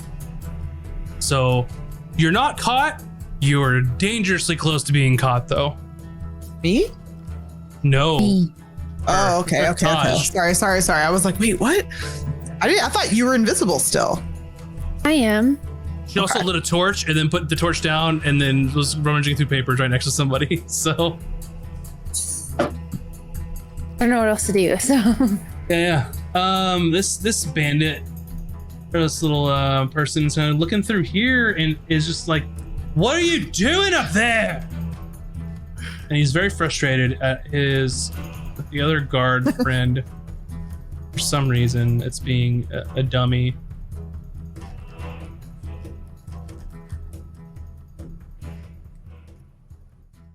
Okay, Gromkey, your turn. Okay. I'm determined to peruse this desk by any means necessary. Okay, go for it. Yeah, so if it's not sitting on the top, which I doubt it's being, if there's some kind of drawer in the desk or drawers, there is. I have a crowbar, basically. Hell yeah. I don't have I've got a crowbar. I'm looking to just kind of, if it makes a little noise, it makes a little noise. She's sawing logs in there. I'll try to time it with the log sawing by Odette over in the captain's quarters. Okay. For sure. So go ahead and I will let you make an athletics check with advantage. Since you're crowbar and that desk open. Okay. And the difficulty is going to be very easy on this. Okay. You said athletics? Yeah. Okay. We'll go with 14. 14's enough. You just and like pop that thing open. Okay. And you can hear some stirring over in this room, like, huh? Oh shit. And then you can hear this person like trying to get up and like get dressed and like get out of their jammies and into their pirate clothes, like they're getting ready to run out of here. Okay. Do I have time to like see if it's in this drawer that I just popped open? Pop this drawer open and stuff goes everywhere. You don't see the map. You don't think it's in here. Okay. So I just I probably don't have a lot of movement or anything. I don't think it's in the captain's quarters. Okay. I'm gonna kind of like work my way out of here because I don't feel like it's in here at this point. Yeah. However that works. Get on out. Sorry if I did wall colliding or something. No, you're okay. This is kind of shit show on my end, so don't worry about it. I hope it's. I get it. No, this is great. Okay. Yeah. So you are out, and you've got even more movement if you want to move. Okay. You can see someone that's up top. I think Not quite yet. You're still underneath. I want to head toward. So since this is a scratch, the next logical place for me would be like the vault. So I want to kind of move toward that. Yeah. So you can get down in there immediately. Yeah. And you are here. Just that's about as much movement you can have, and you see this door is open currently. Okay. You hear snoring. Great. Is Azric in there sleeping? Is that what's up? I don't know. Y'all are all invisible. No. You can't see each other. Okay, that's true. So that's probably all I've got. I mean, that was a lot of things all at one little swoop. So Emmy. Hey, I want to try to move down, right? Yeah, I want to climb down towards the deck. I don't see the other guy though. I'm confused where he is. There's one here, and there's one, but they might be blocked from your vision because you're behind the sails. It's totally fine though. I'm gonna climb down. How far? To the deck. All right, you are on the deck. I have movement left. You have 10 feet of movement left. I want to make a little noise when I get down to the deck. Eat. And then I want to jump on the like banister there next to me on the and side. move like 5 feet. Yeah. Yep. Let's put you over here and say you're on it. Yeah. Okay. So I'm not where the noise was, right? So. Yeah. Up next is this band. He kind of goes over and finally makes up to this crow's nest here and is looking around. And then this band goes, "Wait, I heard it. I definitely heard it this time. There's something over there." And he's like, "Well, I told you there was." Taj.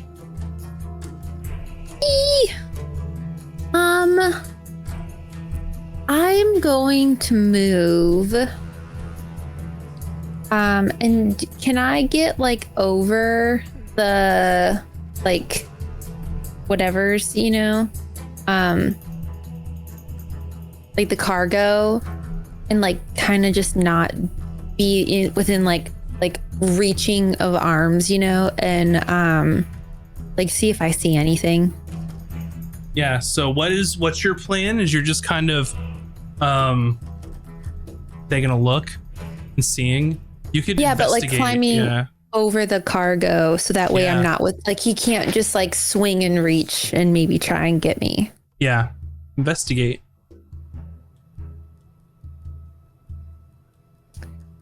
Let me see what I add. 17.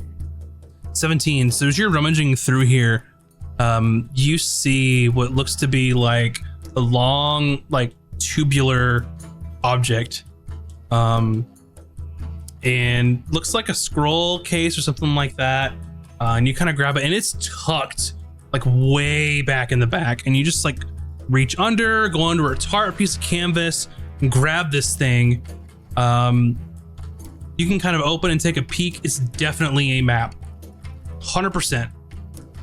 And when I grab things, they also become invisible again. Or like they become, because it's things I'm carrying too.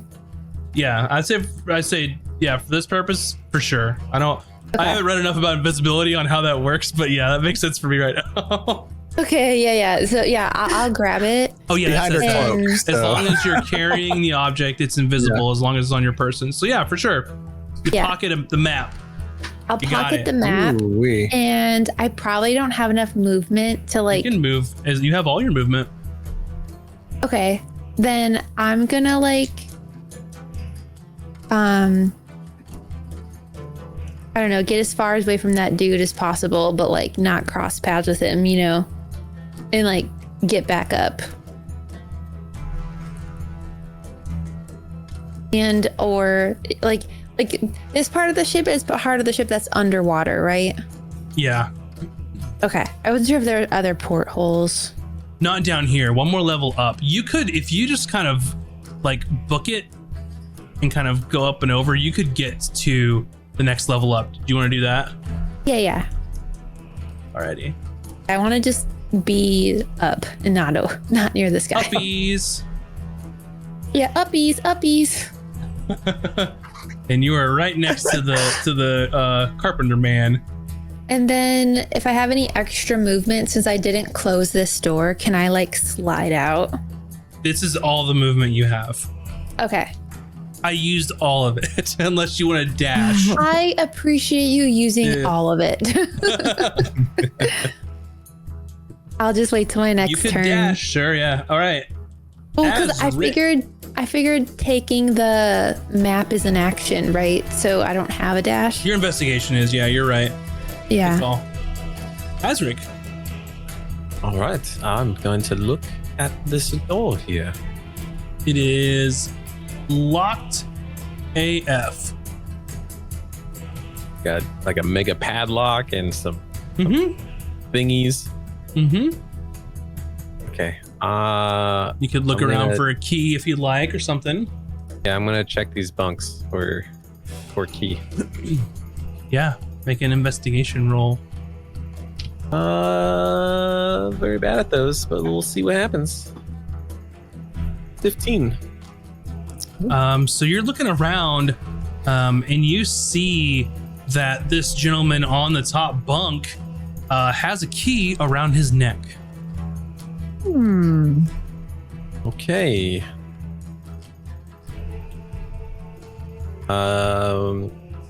I will prepare to do that turn. Sleight of hand, good choice. Yep. Okay. Up next is the bandit, or not the bandit. I keep saying bandit, the pirate, same thing. That was down in the hold and heard you kind of moving around downstairs, Taj, but like is looking for you in the hold. He's like, I heard you, where are you? And you can hear him like vocalizing, like looking for someone. Up next, that is going to get the attention of this gentleman here.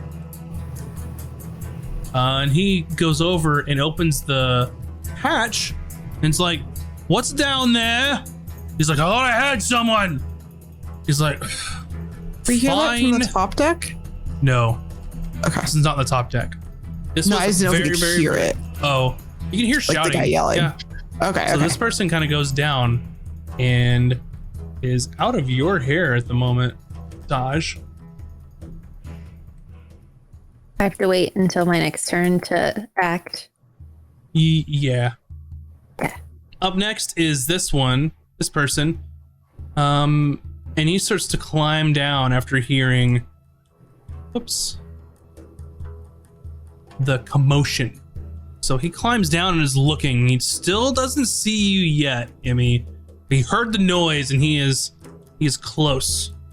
I'm still invisible, so. You are invisible. That is for sure. Alrighty. Up next is going to be Gromkey. I believe this door was opened. I think I opened it or closed it. So. I'm just switching levels and stuff. So yeah. Right.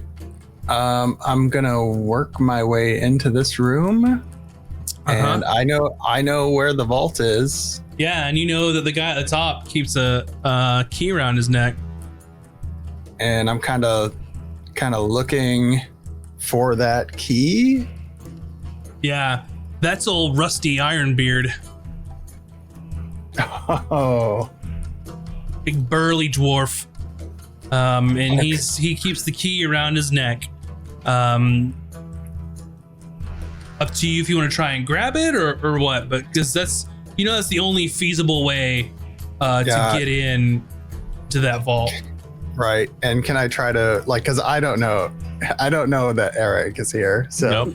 Azric, Nope. I'm sorry. No, Azric. So Azric, do a sorry. sleight of hand and try and grab that key. Yeah, sleight of hand. I'm gonna get in there. If I can get to that point, I'm You're gonna try good. to You can just roll it from my there. 10-foot reach. Like I've got big You're like- reach. Yeah. Yeah. So we're gonna do a sleight of hand here. Yeah. Oh, this is gonna be a 9. So A 9. yeah, a 9. Okay. So you get it off of his neck, and Azric, as you're preparing to grab this key, it disappears. Just in thin air as Gromkey grabs it. Gromkey, you got the key, man. So you can open that place up and take a look. Yeah, I'm doing it. I'm So doing good. it. All right, so you, let me see here. Hopefully you can just open it. Yeah. Give it a click if you can, or is it locked? I clicked on it. I don't know if it's gonna do it or not. That's okay.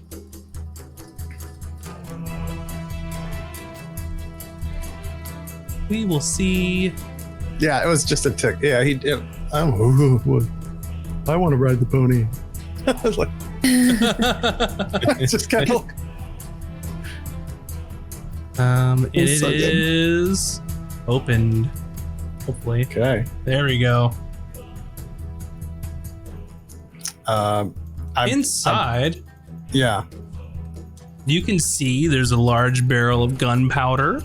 There is a spare cannon sitting in there. There are weapons. Anything having to do with arms is in here. There's some pistols. There's some muskets in here.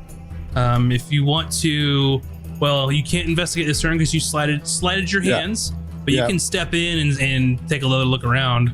Okay, I'll just kind of be in here, and then oops, I think I closed it back up. Oops. No. It hits the door. Oof.